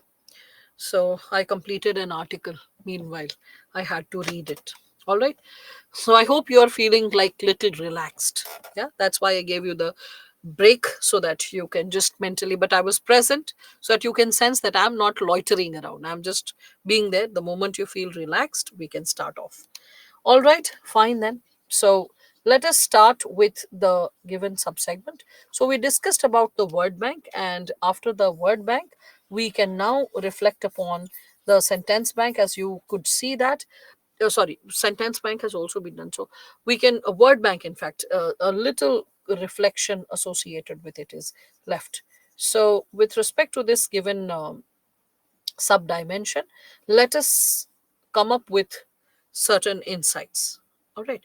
So you can see there were a few more sentences which I had consolidated, like our planet's alarm is going off and it's time to wake up and take action. This was given by Leonardo DiCaprio. Another one you can see Mahatma Gandhi. This is a very famous quotation. Earth provides enough to satisfy every man's needs, but not every man's greed. Simultaneously, if all mankind were to disappear, the world would regenerate back to the rich state of equilibrium that existed 10,000 years ago. If insects were to vanish, the environment would collapse into chaos. I believe all of you can see this, right? And this is getting like clearer. You can understand the insights and you can sense that you can really create a lot. Hmm? So with on that note, when you are able to like connect with the given core dimensions associated with this, we can probably substantiate something more. When I'm saying so, I imply to say maybe word bank. Okay, when I say word bank, what do I imply to say, what do I imply to suggest? So any questions pertaining to sentence bank, people? I told you what is the source, how to arrive at the source, how to like get connected to such words, right?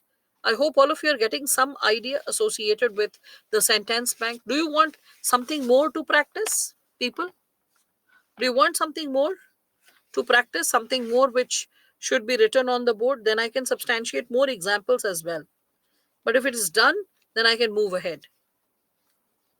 So, do you want more sentence for sentence bank? More sentences, Chituri? Or like, should I move ahead? You have to write a full sentence. I won't be able to guess whether the yes is for which part. Yes. What do you want? Do you want me to engage with more sentences? Okay, all right. More sentences for sentence bank. Fine, no worries. I'll just deal with it. See this. Suppose you have the segment associated with, like, let's say, health. Okay. So, how would you create more for health? Because I have written it here. So, maybe I'll add a sheet here and then that will make better sense. So, like, let's say, suppose there is the topic associated with health. So, related to health, you can take these kind of statements like, let's say, patient empowerment and patient centered medicine. Okay. So, patient empowerment and patient centered medicine. Simultaneously, you can think of gainful deployment of social media for health awareness.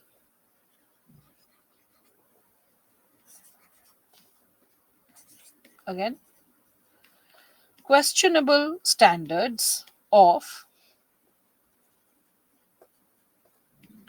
public health facilities.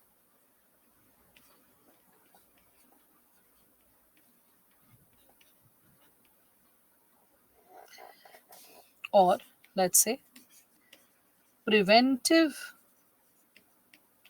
and prophylactic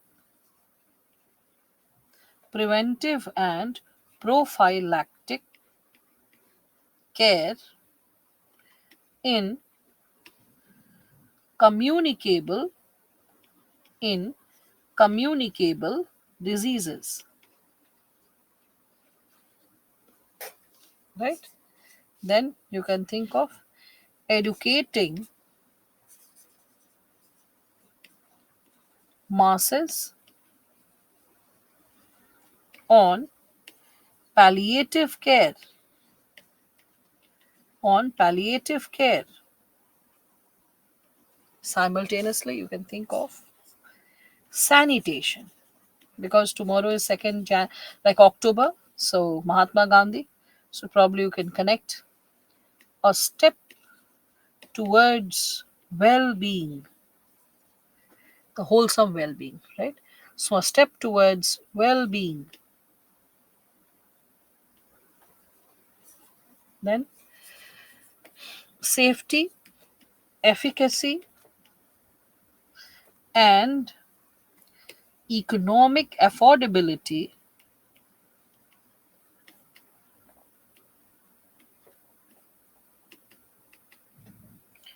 of healthcare services,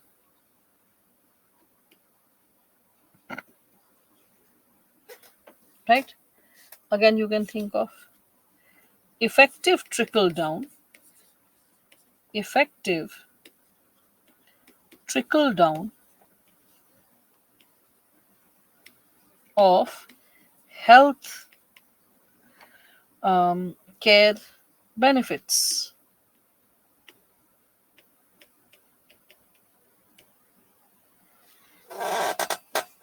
Similarly, India as a healthcare hub,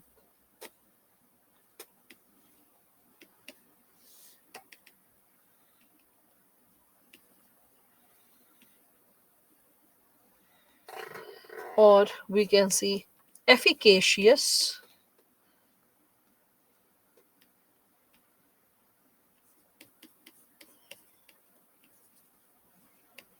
efficacious and affordable efficacious and affordable vaccination,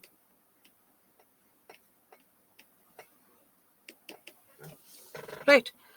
So this is something which we all can reflect upon. Yes.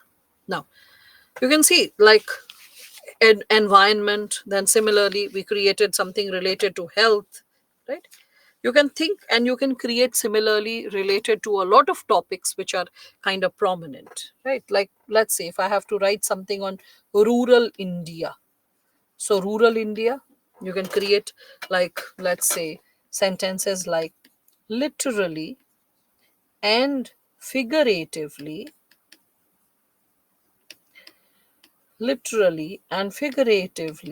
lighting up Indian villages,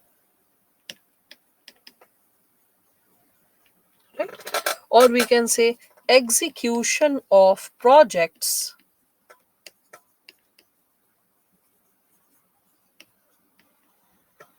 on turnkey basis.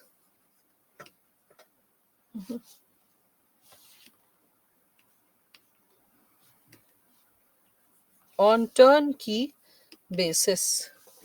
I know certain expressions are new for all of you, right? Stunted pace. Stunted. What is stunting? When the height is not as per the weight. Okay. So stunted pace. With human beings, we use the term stunted for that. When I'm saying stunted pace of rural progress, you all can sense what I imply to say. Village organs of Indian body. Okay. So village organs of Indian body. Yes, you can talk about village as, like we can say, lifeblood, okay, of Indian body, like Indian body, something like that, right? We can talk about progressive dissolution of, like, let's say, progressive dissolution of urban rural divide. See this? Or we can also say rural economy, the backbone of Indian economy.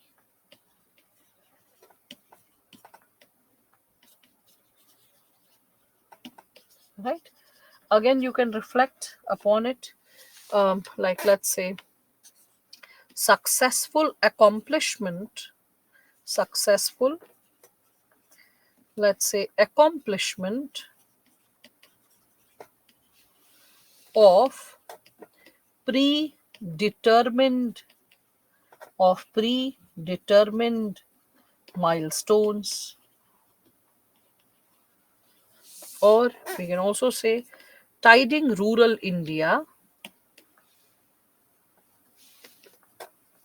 over its vicissitudes. It, like this. Apart from GS books, newspapers, NHP, can you please give us additional sources? I mean, like, you just do books and newspaper magazines, that will be more than enough. National health policy I suggested because health is there in your syllabus. Similarly, women is there in your syllabus. There has been national policy for women draft 2016. Policies don't change overnight. Once a policy comes, it stays, because policy is a tentative framework of what we want to do in the future. Like, post independence, we have had only three policies related to education. One was 1968, second was 1986. 86 policy was amended though in 1992, but still two policies. Third was 2020, August 2020. So three education policies so far. Similarly, policy for senior citizens is 2011. Okay. Policies for children, you'll find it 2012-13. Okay, so that's what. So policies, they come and they are mainstay. And if not the details, you can always pay attention to policy principles. That gives you an insight that what are the priority areas for the future that the nation would be taking care of. Fine. So, as all of you are able to connect with this, and as you are able to stunted and wasted, both height, weight are. Pratik, the term is something which would be taught to you when hunger, the chapter is taught. Hunger is connected to malnutrition. When we speak of this term, malnutrition, we all can connect it with two types of malnutrition. One is undernutrition, one is overnutrition. Overnutrition will lead to overweight and it can lead to problems like obesity. But when we are speaking of like undernourishment, so undernourishment can be associated with, we can say, first and foremost, stunted. Then we can talk about wasted. And third is associated with, we can say, general malnourishment, which is underweight. So, with respect to this, we all can reflect. Stunted is also associated with, we can say, chronic malnourishment. Chronic means for a prolonged period of time you did not get enough to eat. So, in this situation, as per the age, the weight will be less. Okay. Again, with respect to wasted, what will be there? So, as per the height, the weight will be less. So, person has enough height, but the weight is not there. So, stunted, someone who remains short in height. Wasted, the height is proper, but the weight is less. Like, we can consider those friends whom we used to call like we used to call like candles, incense sticks, bolte the na, mombatti, agarbatti, ठीक है, patang, all that. So once there will be like a wind, you will be carried forward. All right. So you can talk about it. Yes, Ashwin, you can incorporate this statement. Rural India shows the real cultural picture of India. Yes. The cultural manifestation of India through rural India. So this is chronic. This is, we can say, the second one, wasted, is associated with, we can say, acute malnourishment. And the third one is underweight, is related to general malnourishment. These are the categories. In underweight, as per the age, the weight will be like sorry, yes, just a second. Underweight, yeah, as per the age, the weight will be less when we are talking about underweight. So the person's age and weight, yeah, the BMI index can be connected with it. So as per the given possibility, we can consider the given dimension. So in this, the height, weight, the possibility of height, weight, and like this is connected, and that is what is like, we all can say that age, weight, height, all these segments have to be incorporated, right? So you will be taught all this in the topic of, we can say, this nutrition. When we are talking about it, like poverty and hunger, there you will be reflecting upon these given subsegments. All right, now getting back to this, you asked, so I just explained it. Remember, chronic, acute, and general malnourishment. Okay, one will be height, another one will be like height will be short, in another one height is okay, weight will be less. In the third one, as per your age, the weight will be too less. So that's general malnourishment, that is called underweight. And that's why I do not like Honey Singh's song when he is like 47 weight kurida, 5'7" height, he says, and then he's saying the weight is 47. Oh, that girl is suffering from underweight and she is malnourished, and give her food to eat. And that's something which has to be taken care of. And it's just GS that gives you the insight. What kind of intervention is required for whom? Anyway, so I hope all of you are getting a comprehensive insight about sentence bank. Is that clear? Yes, you want more sentences? I hope it's good to begin with. You got a source, you got an insight, you got a sense of engagement and wisdom, that how such sentences can be created from the sentence bank, right?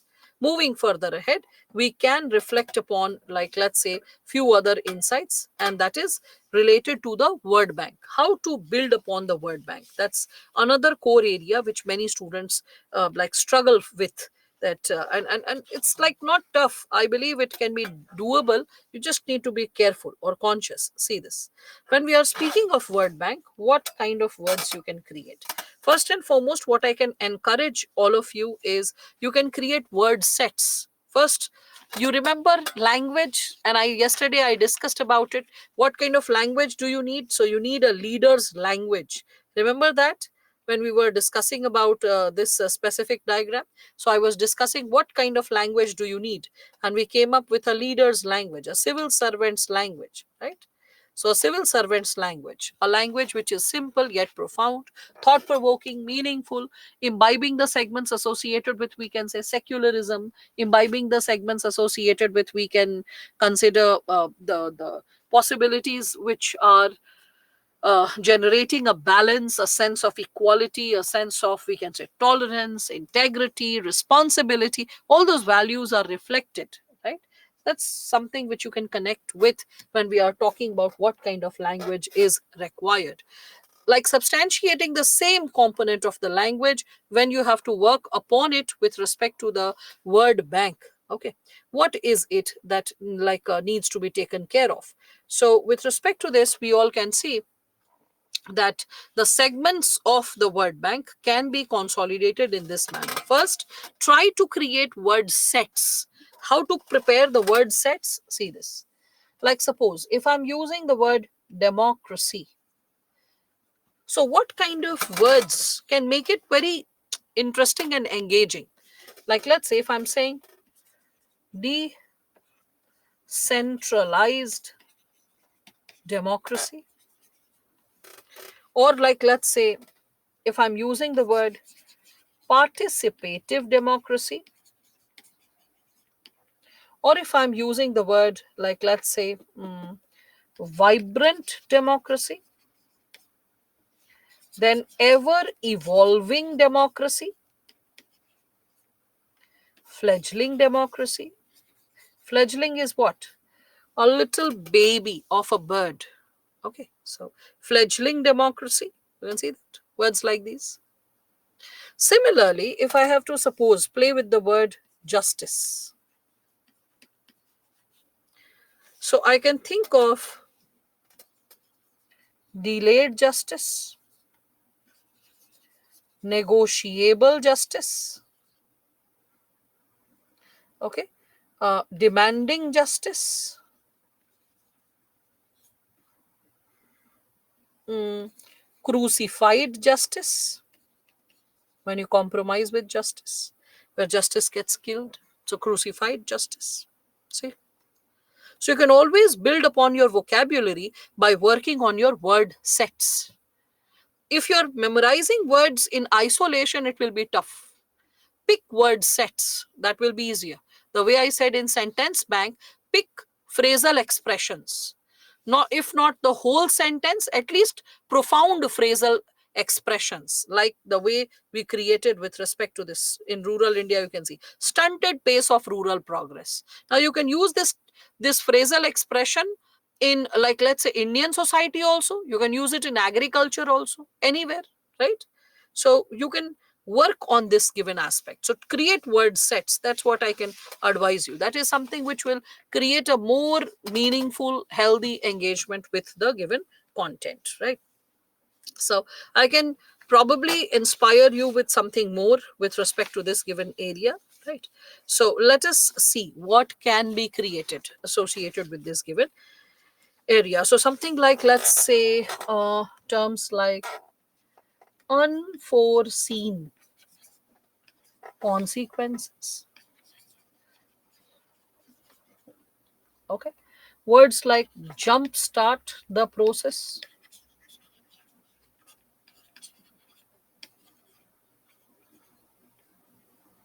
right, dwindling resources,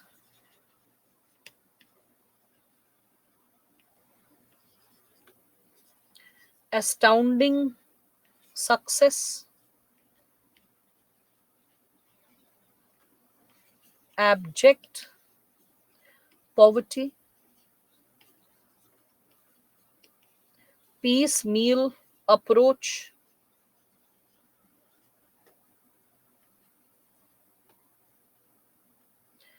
we can talk about daunting task,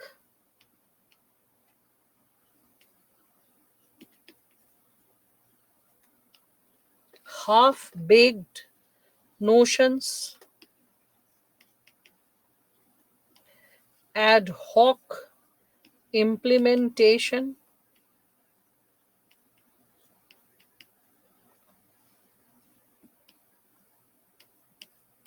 baffling question,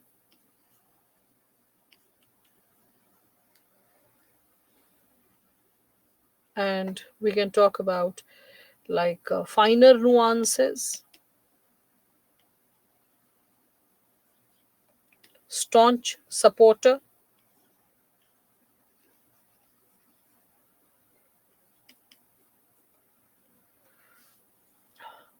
paradigm shift.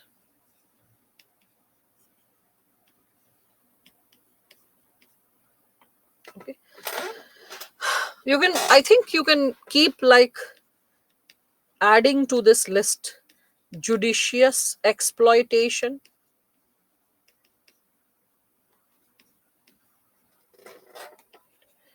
mosaic of life, full throttle and all. I think you all are in the habit of listening to that expression. So maybe catalyst to development,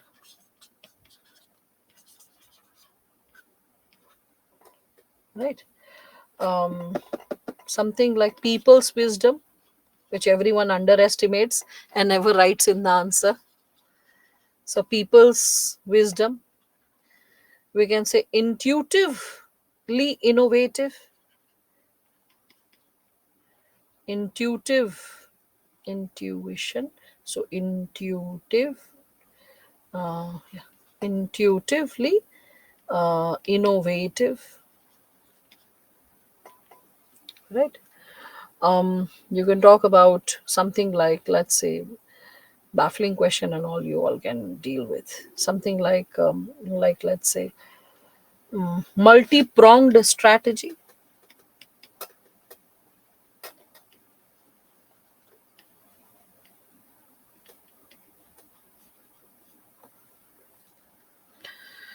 Right? I hope all of you are getting some idea now. Lofty goals, right?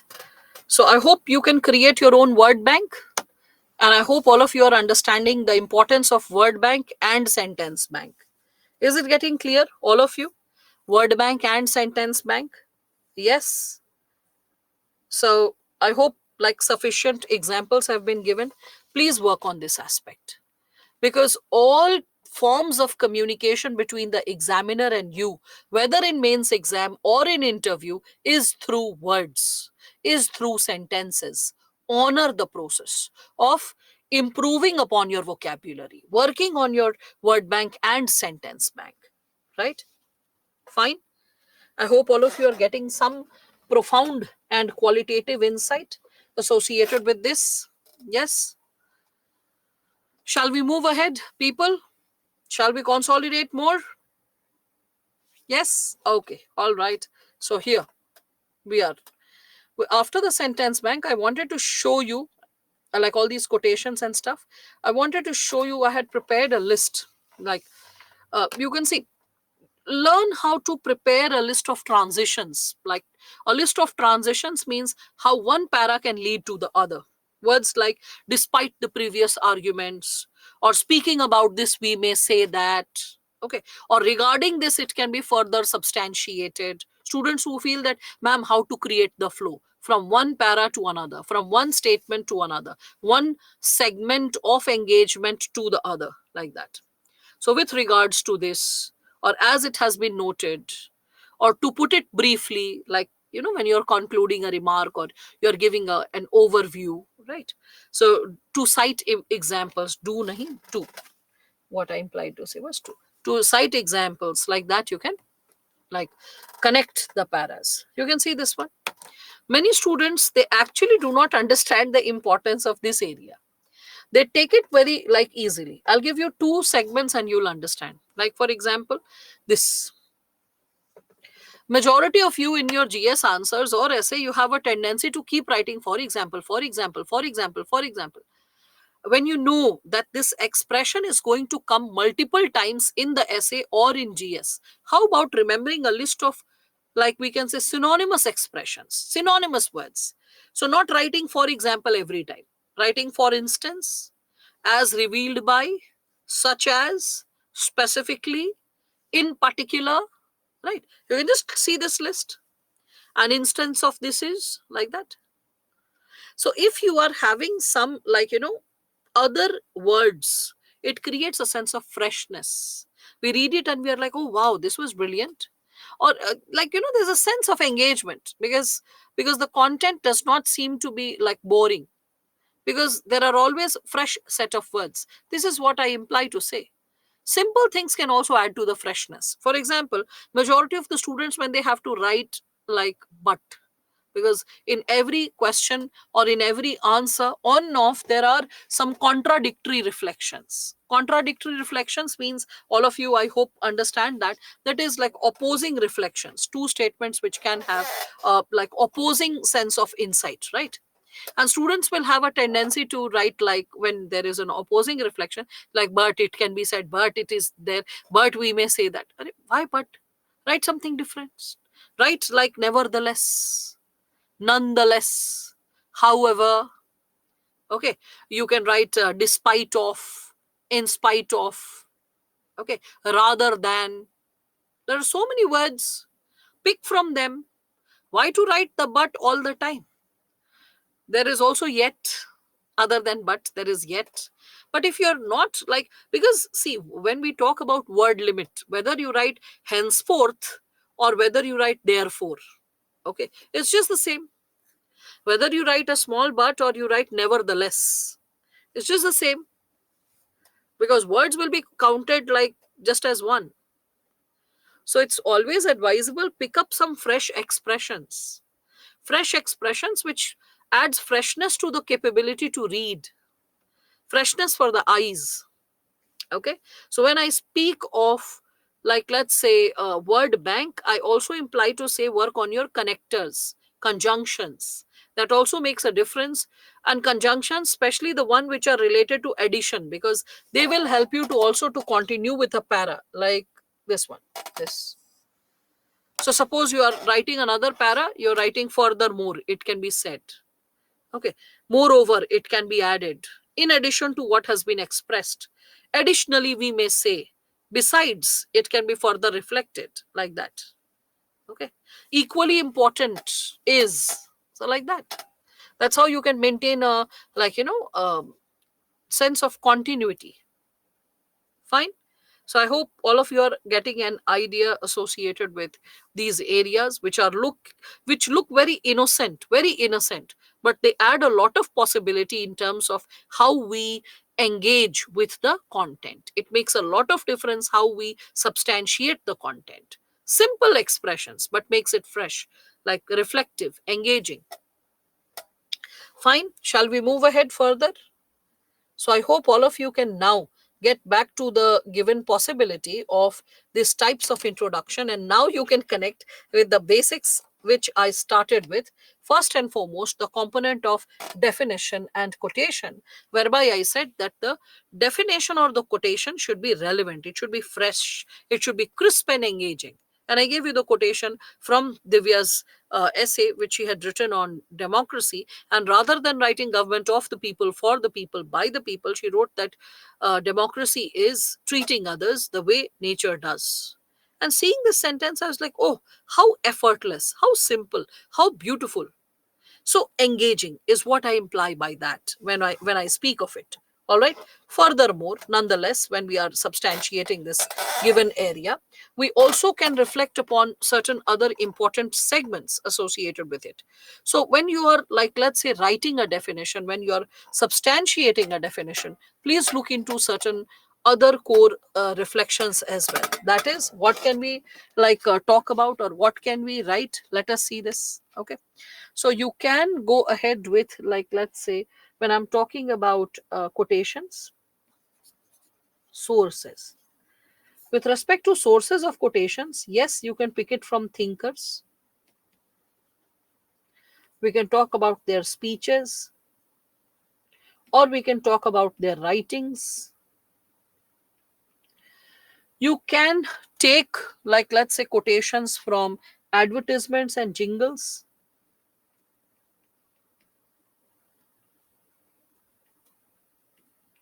You can take up quotations from movies, TV series. Yes, movies and TV series also. You can take it from pieces of literature.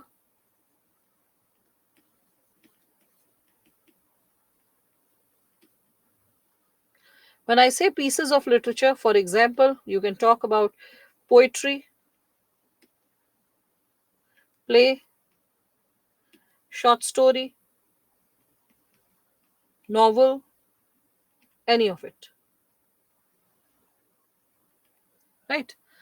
When I speak of sources associated with quotations, I can also encourage you with respect to, we can say, certain other scriptures or other language, like we can say quotations. If you are writing them, there is a rule that you need to follow. And that is, when you are suppose using another language quotation, then you are supposed to write the quotation. And please do remember this given possibility that, like, let's say, other language quotes, please do remember to translate. Do write the essence. The examiner is not bound to know that language. Doesn't matter whether it is Sanskrit, or whether it is, like, let's say, Tamil, whether it is Telugu, or any other, we can say, or any other vernacular language. Okay, doesn't matter. But the moment you come up with a quotation coming from other language, see to it that the translation is given. Right? Can we create our own quotations? Yes, you can also, like, self created quotes or poetry. Some people have this question sometimes that, ma'am, what if we forget the source? Who spoke that statement? Well, with respect to that, that's also perfectly fine. You can always write down as popularly said, as popularly reflected, dot, dot, dot. That will serve the purpose. Okay? That's how you can write when you are talking about, like, let's say, quotations coming from other profound thinkers. Some people are like, they don't remember the quotation as it is. Please do remember. You can put inverted commas only when you exactly know what the author had spoken. If you do not know exactly what the author had spoken, please do not put it under inverted commas. In that stage, what you should do, if not, if you don't know exactly what this person spoke, write down the person's name, like let's say Gandhi ji. After that, put a dash. That's it. Just put a dash. Don't be under the pressure to put under inverted commas and then write it. If you remember specific terms or language which was used by him, then to those words you can put under quotation rather than the entire sentence. So keep the essence of the sentence, and specifically those words you can put under single inverts. All right, I hope that's making sense. And any question associated with quotation or definition? Is it clear now, people? Meanwhile, you can ask your question. I'll show you certain examples so that it becomes relevant for all of you. So, like with respect to quotation, as I said, that it should be connected to the central theme of the essay. Always interpret the quotation, the saying, whatever it is saying. Explain very briefly how it is connected to the topic. If it is in different language, then please do provide translation. Don't expect the examiner to be capable of reading and understanding any other language except English, because you have committed you will be writing the paper in English. Okay. Other than that, last step is, like, follow all these given segments and as per the direction. Quotations, they create value addition. They add authenticity to the whatever your engagements you are making. And also you should give definite spacing, means after writing the quotation, just change the para. Okay, authenticity can be maintained. Suppose you don't remember the quotation exactly, it's perfectly fine if you don't remember it exactly. I told you, don't put it under quotes per se, just put a dash, write the core expression. That's it. Okay. Now, but authenticity should be maintained. You're putting quotation and writing something in your own language, that will backfire. That's intellectual corruption, putting your words in someone else's mouth. Don't do that. Then, okay, before anecdotes, I'll show you quotation, because you asked quotation. This is Srushti's quotation. So there is this, like you can see, a topic which she had engaged with, that is child labor, colon, a necessary evil or just plain evil. And you can see how she has built upon the content. So she wrote this quotation by herself. Working with tools and teacups, the little hands move every day. For need and for survival, they are ready to work every day. Some have an ailing sister, while some have a mother. To get home a penny, they get beaten by the other. Do these kids know they are losing their childhood? Right? You can see that.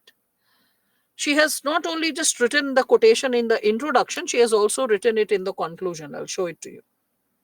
This. Their time is for playing and making merry in the woods. Let us join hands to reclaim their golden childhood. Okay. So those who are curious, can I write my own version? You can, definitely. Again, with respect to this, I'll show you the component I said with respect to movies. Here is Netrajit's essay, and you can just reflect upon this part where he is quoting Three Idiots. Okay. So you can see it's written that if the intricacies of true education still intrigue us, we may as well heed the poignantly simple message of Rancho of the movie Three Idiots, colon. And then he writes the translation of that dialogue. He said, no, that अब जहां तुम्हारा दिल है वहां उसे मतलब अपने Zindagi ko dhoondho, talash karo, all that stuff. So that's what. Three Idiots. Apply yourself where you enjoy the gift of your talent. Do not pursue success. Rather, the pursuit of excellence will bring success come calling to you. All of you can see this. Yes. So this is how you can even lift quotations from movies or TV series. It's just that it should be relevant, it should be connected to the essay. If it is connected to the essay, you will get great marks. If it is not connected to the essay, that is there where you can be penalized. All right. I hope all of you are getting some kind of clarity. So, with respect to this, when we are reflecting upon the segments associated with the introduction. So I hope all of you are understanding this given dimension of quotation or definition, right? I hope that's clear. Now, that takes us to the segment of historical background. Now, with respect to history, please do remember, okay, that when you are writing like the segment related to historical background, see to it that you do not manipulate with history. Do not manipulate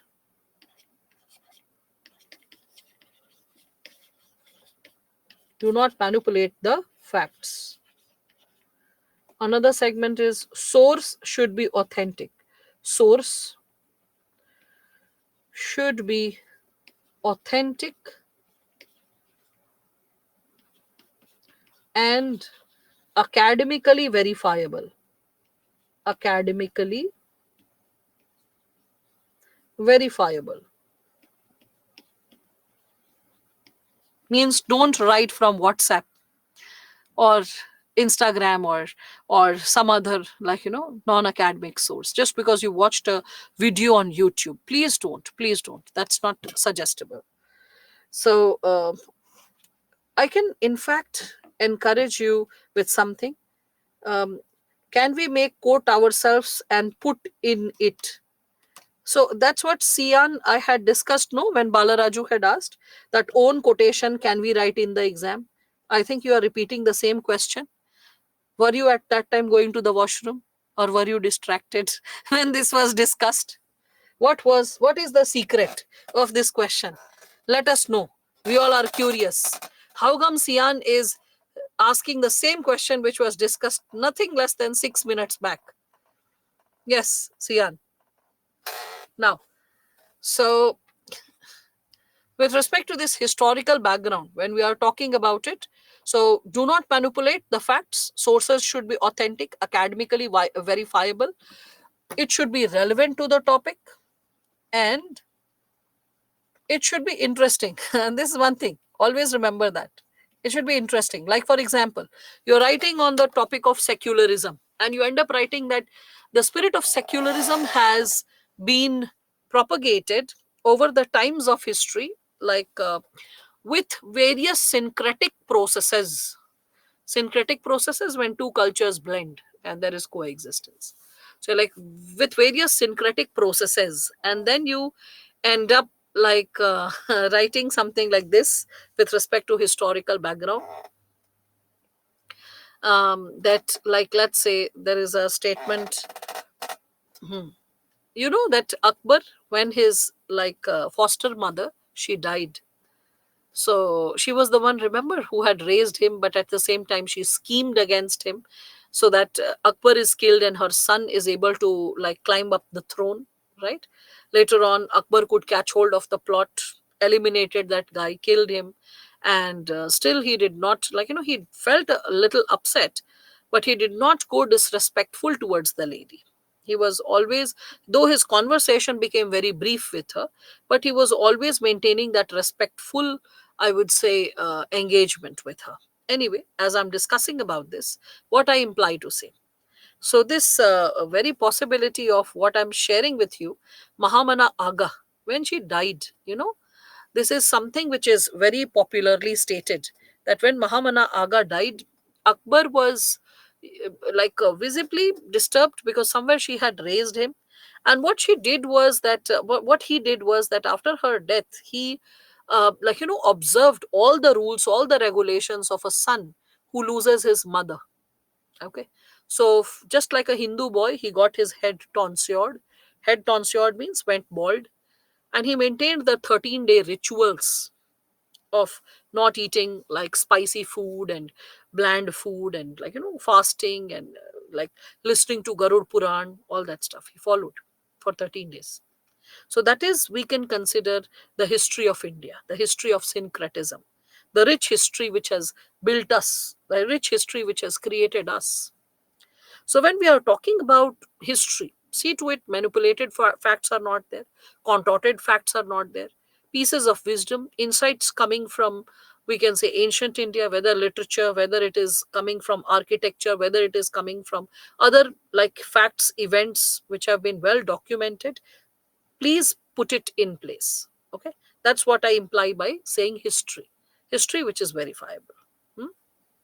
Then, with respect to this, ma'am, means if we write ourselves quotes, then can we put quotation mark or only in author's quote? Oh, okay. If you are writing a quotation by yourself, that can be put under single inverted, okay, as it can be said, and then you're writing it in quotes. That's it. It's perfectly fine. When you are writing someone else's quote, then you're writing the person's name and then putting it under quotation. Okay. So that's what is about historical background.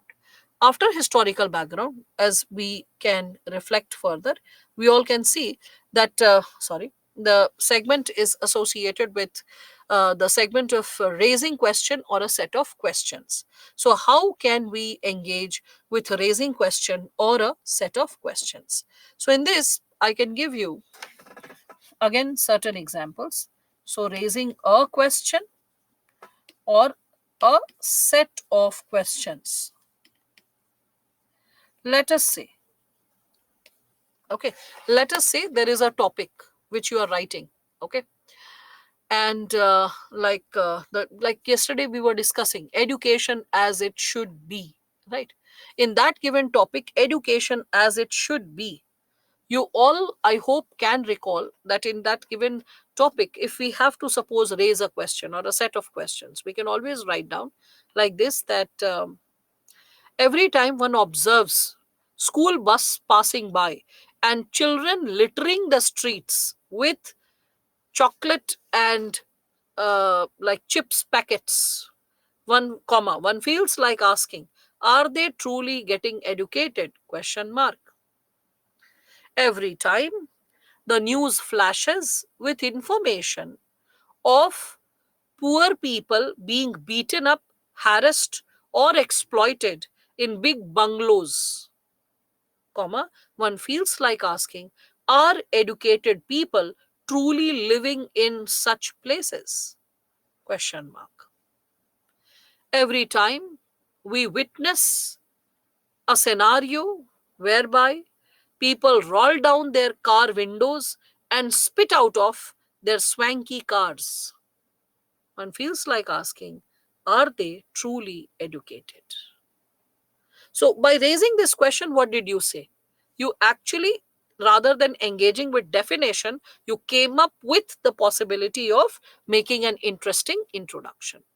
So rather than writing that education is not mere literacy, it is also associated with sanitation, comma, owning up our public spaces, comma, having a civilized outlook, comma, sensitization and exercising compassion towards vulnerable sections, full stop.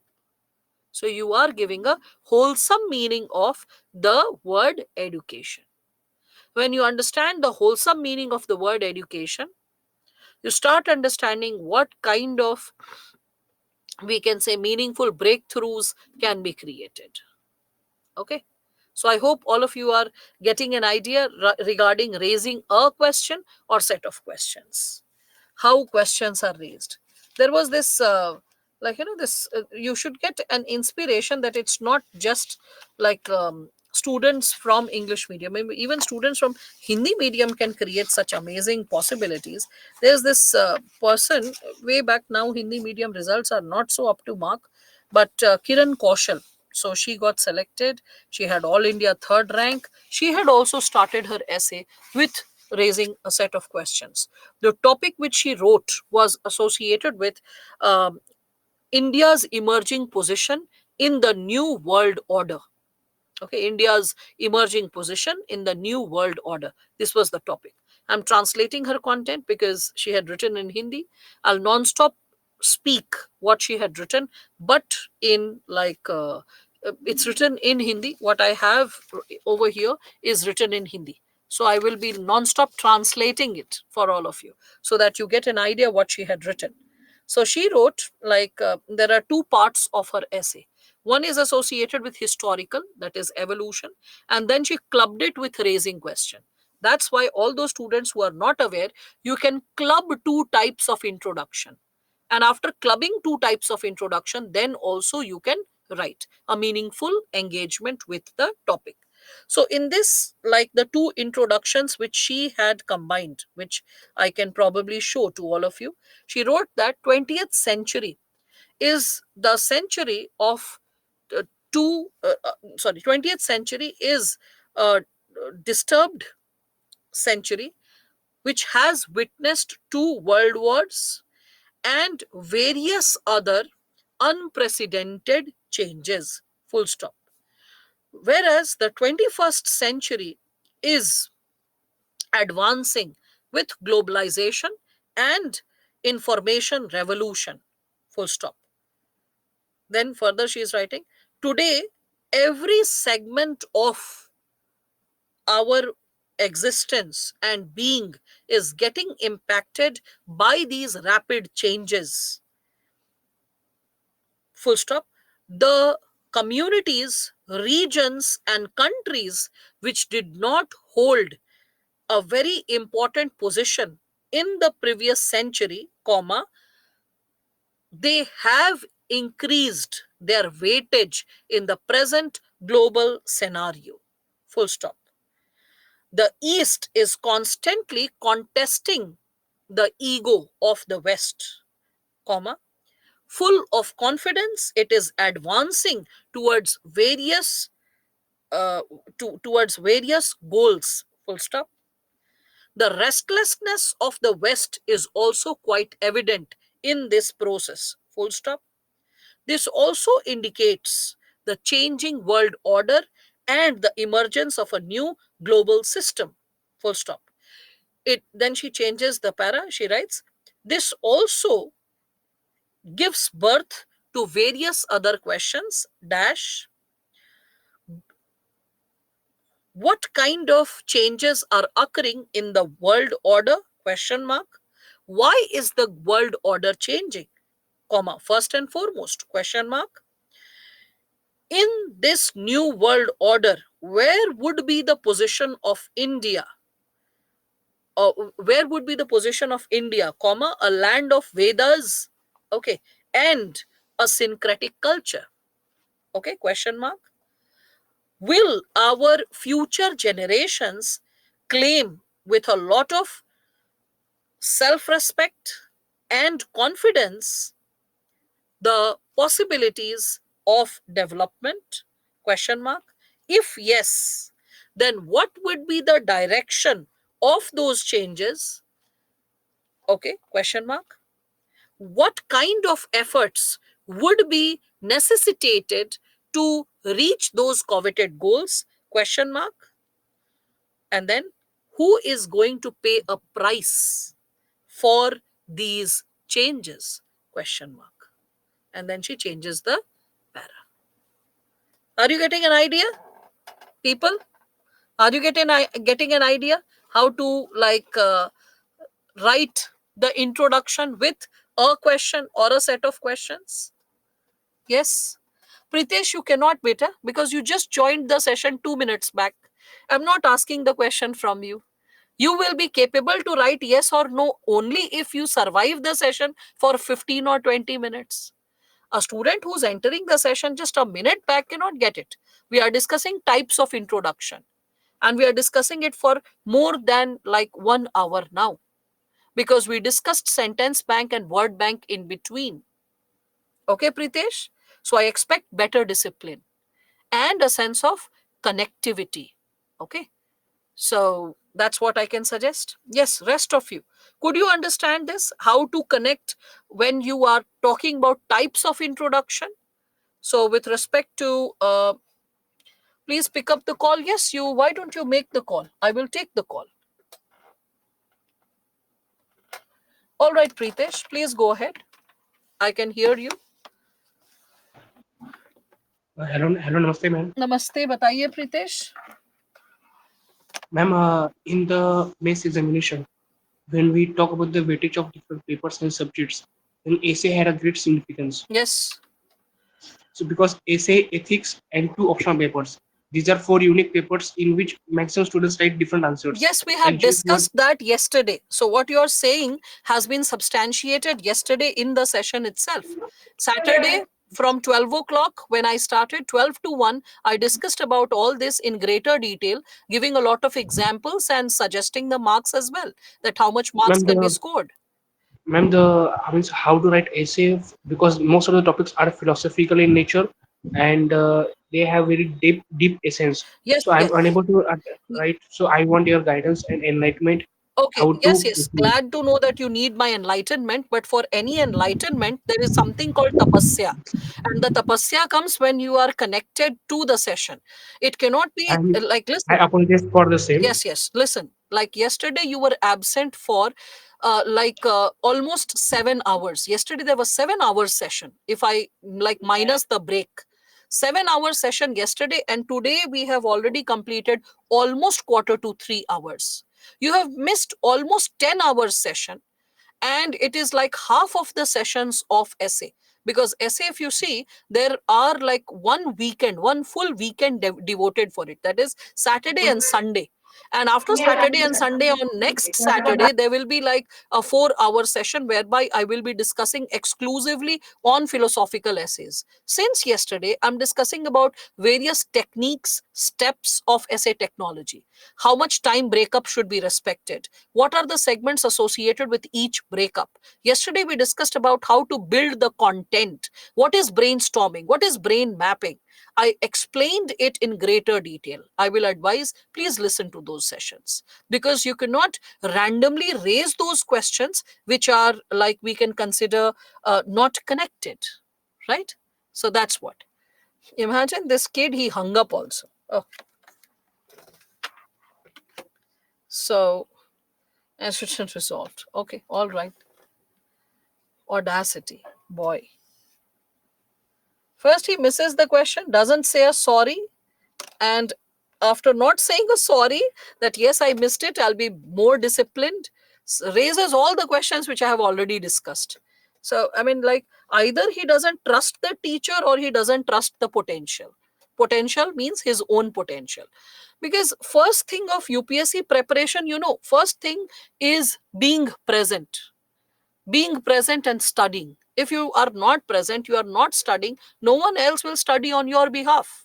No one else will. And that too, like students who have attended 10 hours of session, I mean, leaving all those students, one student who was absent, for him I should like give a recap of 7 hours. I mean, how unjust it is. So Preetish, like, it will be amazing if, like, if you are still listening and still present, it will be amazing if first you continue from now onward, because I'll be discussing about debatable essays as well. That part will come probably between 5:30 to 8 o'clock slot. And when I'll be discussing about debatable essays, I'll be discussing about a lot of issues related to like what has been in news, along with philosophical essays briefly. That will be the prelude to what I would be discussing in the next weekend. So it can be fixed only when you are present. Because any question that you are raising, any one of you, if you are having any question that, oh, I don't know how to like build the content of philosophical essays. Yesterday, all of you did that. Mindful manifesto. Okay. The question which I had discussed, I hope all of you can recall that, all those who were present, right?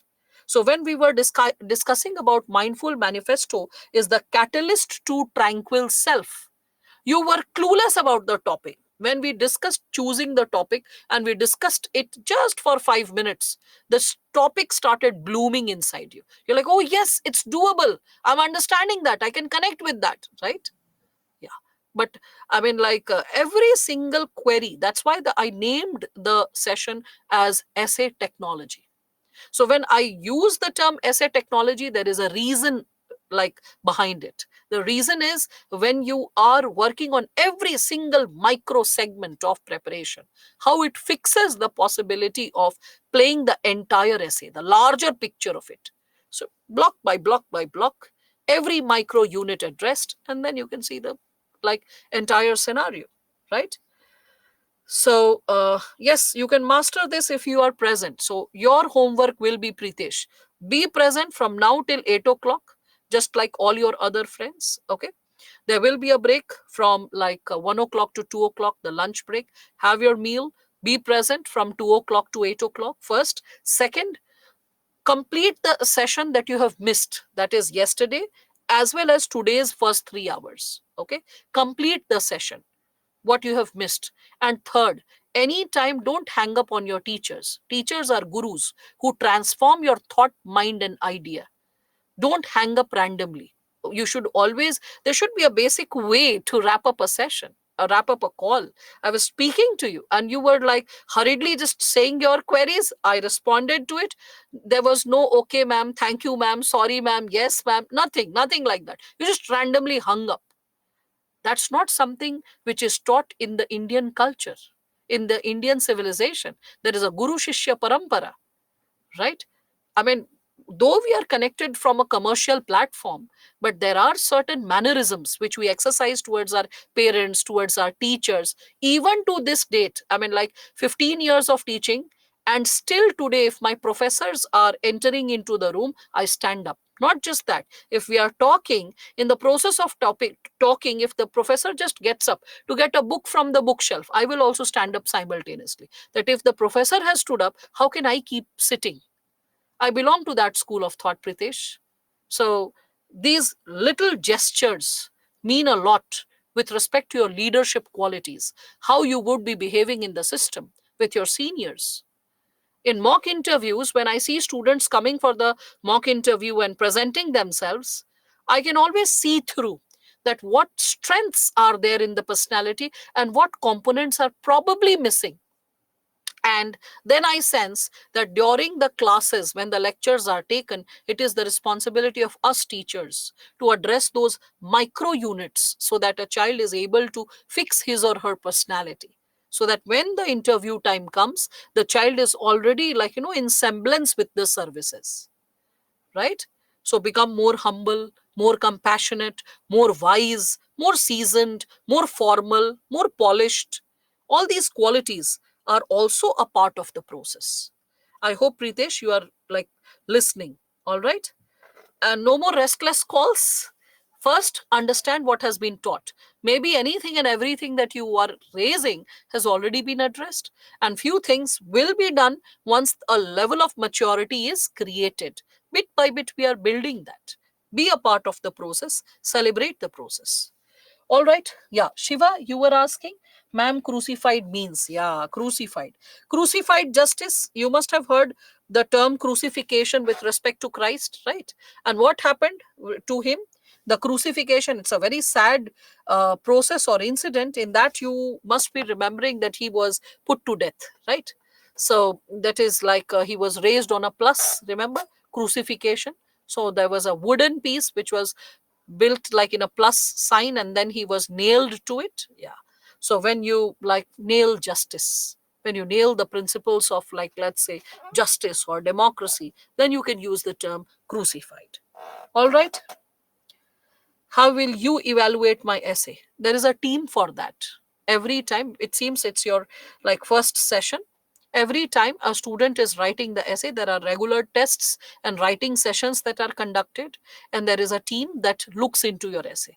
Okay, so rather than it is a team, so that no student who is regularly submitting any assignment or regularly writing into some writing practice, the things are not addressed duly. Fine. Now, so with respect to this, further moving ahead, but Pritesh, this kind of like language engagement, not even once you felt or said anything associated with what you wrote, but probably it's okay. We all are evolving step by step, and in the process of evolution, we all are moving through stages. Okay, rest of you, getting back. So, is raising a question or a set of questions clear? All those students who were connecting with respect to it from the beginning, raising a question, set of questions. Is it clear, all of you? Yes? Okay. Fine. No, Pritesh, I'm not asking you. You were not a participant in the class. Joining a session 5 minutes back will not make you connect with that. For that, you listen to the recording till 12:45. Then you will understand that. Okay. This is a question related to rest of you. Okay. Thank you for responding, Samson, Chituri, Ashwin, Samhita, all of you, right? Yamya. Especially like Yamya yesterday, remember the way you were struggling towards the beginning, like seeing, and you're like, ma'am, it's so tough, I cannot connect. I'm glad that bit by bit things are making sense. I'm really glad. Pritesh, the change can happen to you. Patiently just finish all the sessions, all the recordings. Trust me, you the moment your session starts, 12:45, you will be able to sense what was created and what all you had missed. World of wisdom in a just encapsulated in limited number of hours, because here we are working on strategy, how to build your strategy for essay. Okay, so please be patient, enjoy the process, systematically complete what you have missed, and trust me, the moment you will come to this part of recording, you will be able to connect, and then you will understand that the restlessness was unwarranted. Okay, so sometimes you have to give, like I would say, chance to yourself. Okay, chance to yourself that maybe I have to slow down, and maybe I have to be patient, and maybe I have to study more systematically, more diligently, honoring the timetable. There's the reason why timetable is given, which teacher will be teaching on which day at what time. Okay, now moving ahead further with respect to this, no, teachers do not share their number. There is the helpline number of Byju's where you can connect. All right. Now, and this is not just I, this is associated with all the teachers. No one shares their number. With respect to this, raising a question or a set of questions when we are talking about it, so we can, after this given subsegment, we can reflect upon another core area with respect to this. That is, we can see the component of like anecdotes, then we can see like raising meaningful and relevant facts and reflections. So, how to connect an essay with respect to, like, let's say, current facts? How can we generate a meaningful essay out of current facts? See, there are two ways to write facts. Most of the students, when they write facts, they write it very dryly. They write it as if, like, they just have to mention whatever they have studied from the current affairs book. See, whenever you are writing facts, if you make it more engaging, more meaningful, more critically reflective, you will have a tendency to get better marks. How to create engaging and creative facts? Let us understand that. Suppose I'll give you two sets. Okay, one, the general version, then second, the like next version. So, like, let's say a student is writing a fact related to poverty and is quoting, like, let's say, Rangarajan committee report. Okay, or like, let's say, Tendulkar committee report. So if the child is writing according to various consecutive reports of different committees pertaining to intensity of poverty in India, it is suggested by the latest, and then you are putting a dash, C. Rangarajan committee report. The size of below poverty line population is 28.5. Suppose the child has written. Hence, almost one fourth of India's population is struggling below poverty line. If we connect it with above poverty line, the size will further swell up. Hence, it is necessary to make meaningful interventions for poverty alleviation. This is a standard way how students write. Okay. Now, let me give you an alter picture. How you can make facts also very engaging and creative. Okay. If you read Multidimensional Poverty Index, my dear children, you will come across some very, I would say, thought provoking insights. Like, for example, if I talk about multidimensional poverty index, for the first time it was introduced in 2010. Then 2016, the report got revised, which was recognized by UNDP in 2018. Because the report, I mean, like if I talk about data collection that happens at Indian level, National Family Health Survey, it collects the data, and on the basis of the data, we get into the segment of the critical reflection. Anyway, when we are further moving ahead, we all can see that when we are talking about this multidimensional poverty index, the government of India in 2021, it came up with National Family Health Survey 5. Okay, and which is expected to revise India's global ranking in multidimensional poverty index soon. I mean, let's see how UNDP reflects upon it. Though this year, in the month of January, February, UNDP said that the leap with which India has made a progress in MPI between 2006 to 2016, means multidimensional, means National Family Health Survey, like 3 to National Family Health Survey 4. The leap which India has made, okay, means in 10 years, the progress in terms of poverty that India has made, if I compare this progress with the leap that India has made between 2016 to 2021 in 5 years, okay, there's a quantum leap, there's a quantum difference. And despite the fact that there has been demonetization and COVID that has broken the backbone of informal sector in India, that was the critical reflection given by UNDP. First, okay. Second segment, which when we are reflecting upon it, we can see that this component of Food Security Act, National Food Security Act, who are the beneficiaries? If I ask you, what is the percentage of beneficiaries? So you'll come to know that the rich, when we are speaking of it, we all can see that is poverty increasing, increases the population of countries? Yes, Ashwin. It is like a self-imposing process. Okay. So you can continue with the live classes, Pritesh. You can continue from here onward. Just that on weekdays, because the next session will be next weekend, no? So on Monday, Tuesday, you finish the recording, spit piped, right? Why to miss the live class? It's just that start continuing from here onwards. We are discussing about types of introduction. We have already completed 4 types, that is quotation, definition, historical background, raising question, set of questions. You have missed the 4 types, but you can continue with the rest of them.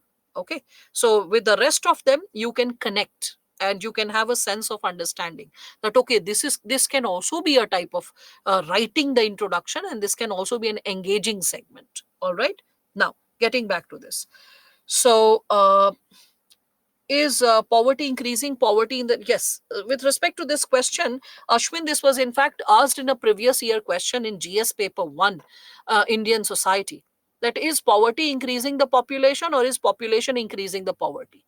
So the answer to the question should have been that poverty is a vicious cycle. The cause ripens into the impact and the impact ripens into the cause. Henceforth, both are pushing each other. That is, poverty is leading to increase in population, and overpopulation will encourage poverty.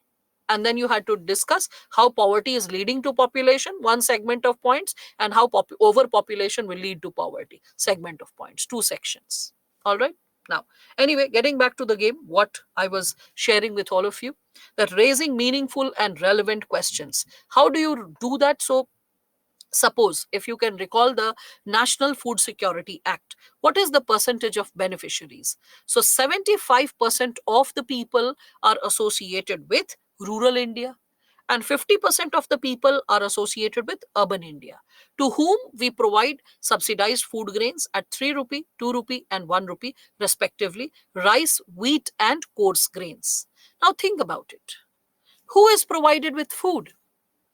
Either you are recognizing that the person cannot purchase enough food, or you are recognizing another fact, that is, the if the person is spending more on purchasing food grains, the person is left with less amount to spend on other basic amenities like education, healthcare, skill development, etc. So, as a government, by supporting the people with subsidized food grains, you are cutting down their budgetary expenses related to food, so that that money can be used for generating other types of social security, probably related to skill development or health or education. Okay, any of it. Now, what is the percentage of beneficiary you're recognizing? Two-third of, sorry, three-fourth of rural population, that is 75%. Half of urban population, that is 50%. Means total population of India that is going to get benefits of National Food Security Act by the law, which is mentioned in the act, it is 66%. Last year, when it was surveyed, what was the percentage of population which benefited from it? That was 58%. And then we are recognizing that in terms of poverty, we are barely having 28.5% of the population, which can be considered as a part of BPL. So are we calculating the intensity of poverty correctly? When there is a tremendous gap between the beneficiaries, the schemes and interventions versus the recognition of poverty in numbers. Seeing that? So the previous insight which I gave you, that was related to C. Rangarajan committee report or Tendulkar committee. So that's fact. Students write according to so and so source. This is the fact, or this is the reason. Whereas what should have been the ideal approach? Start with a critical reflection, a thought-provoking insight, an insight which leaves the examiner thinking. Because if in the introduction the examiner is thinking, the examiner will feel like reading you more. The examiner will feel like engaging further. The examiner will further, have a sense of connectivity and will have a sense of curiosity that this child looks promising, seems to be well read. Let me see what all dimensions the child is capable of opening.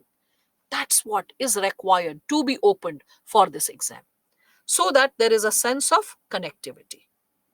Okay. With respect to handwriting, Pritesh, when we speak of it, legibility is fine. Just be legible. Fine. Now, so while writing for 3 hours continuously, there is a tendency of bad handwriting, which reaching at the last question, how can we tackle this problem? That happens generally in GS. I agree. How to tackle the issue of poor presentation in terms of handwriting? That is writing practice. No one else can fix it for you. Just pay attention to specific alphabets which you have a tendency to mess up, like C, E, or some people have F or P. You can identify the alphabets which specifically you can damage. Okay, and then you can work towards those alphabets by fixing the, we can say, presentation of those alphabets. That's something which can really create a breakthrough. One. Second thing which I can encourage, like Ragini, is when you can get into the exercise of writing daily and regularly. Few students who don't have the habit of writing regularly, that is, I can say this again with my experience, I've never ever seen a student qualify this exam finally without daily 1 hour writing practice. Towards the beginning, 1 hour. As you ripen as a candidate, as an aspirant who's preparing for this exam, 2 hours writing practice. Because what stays in your brain is what you have written.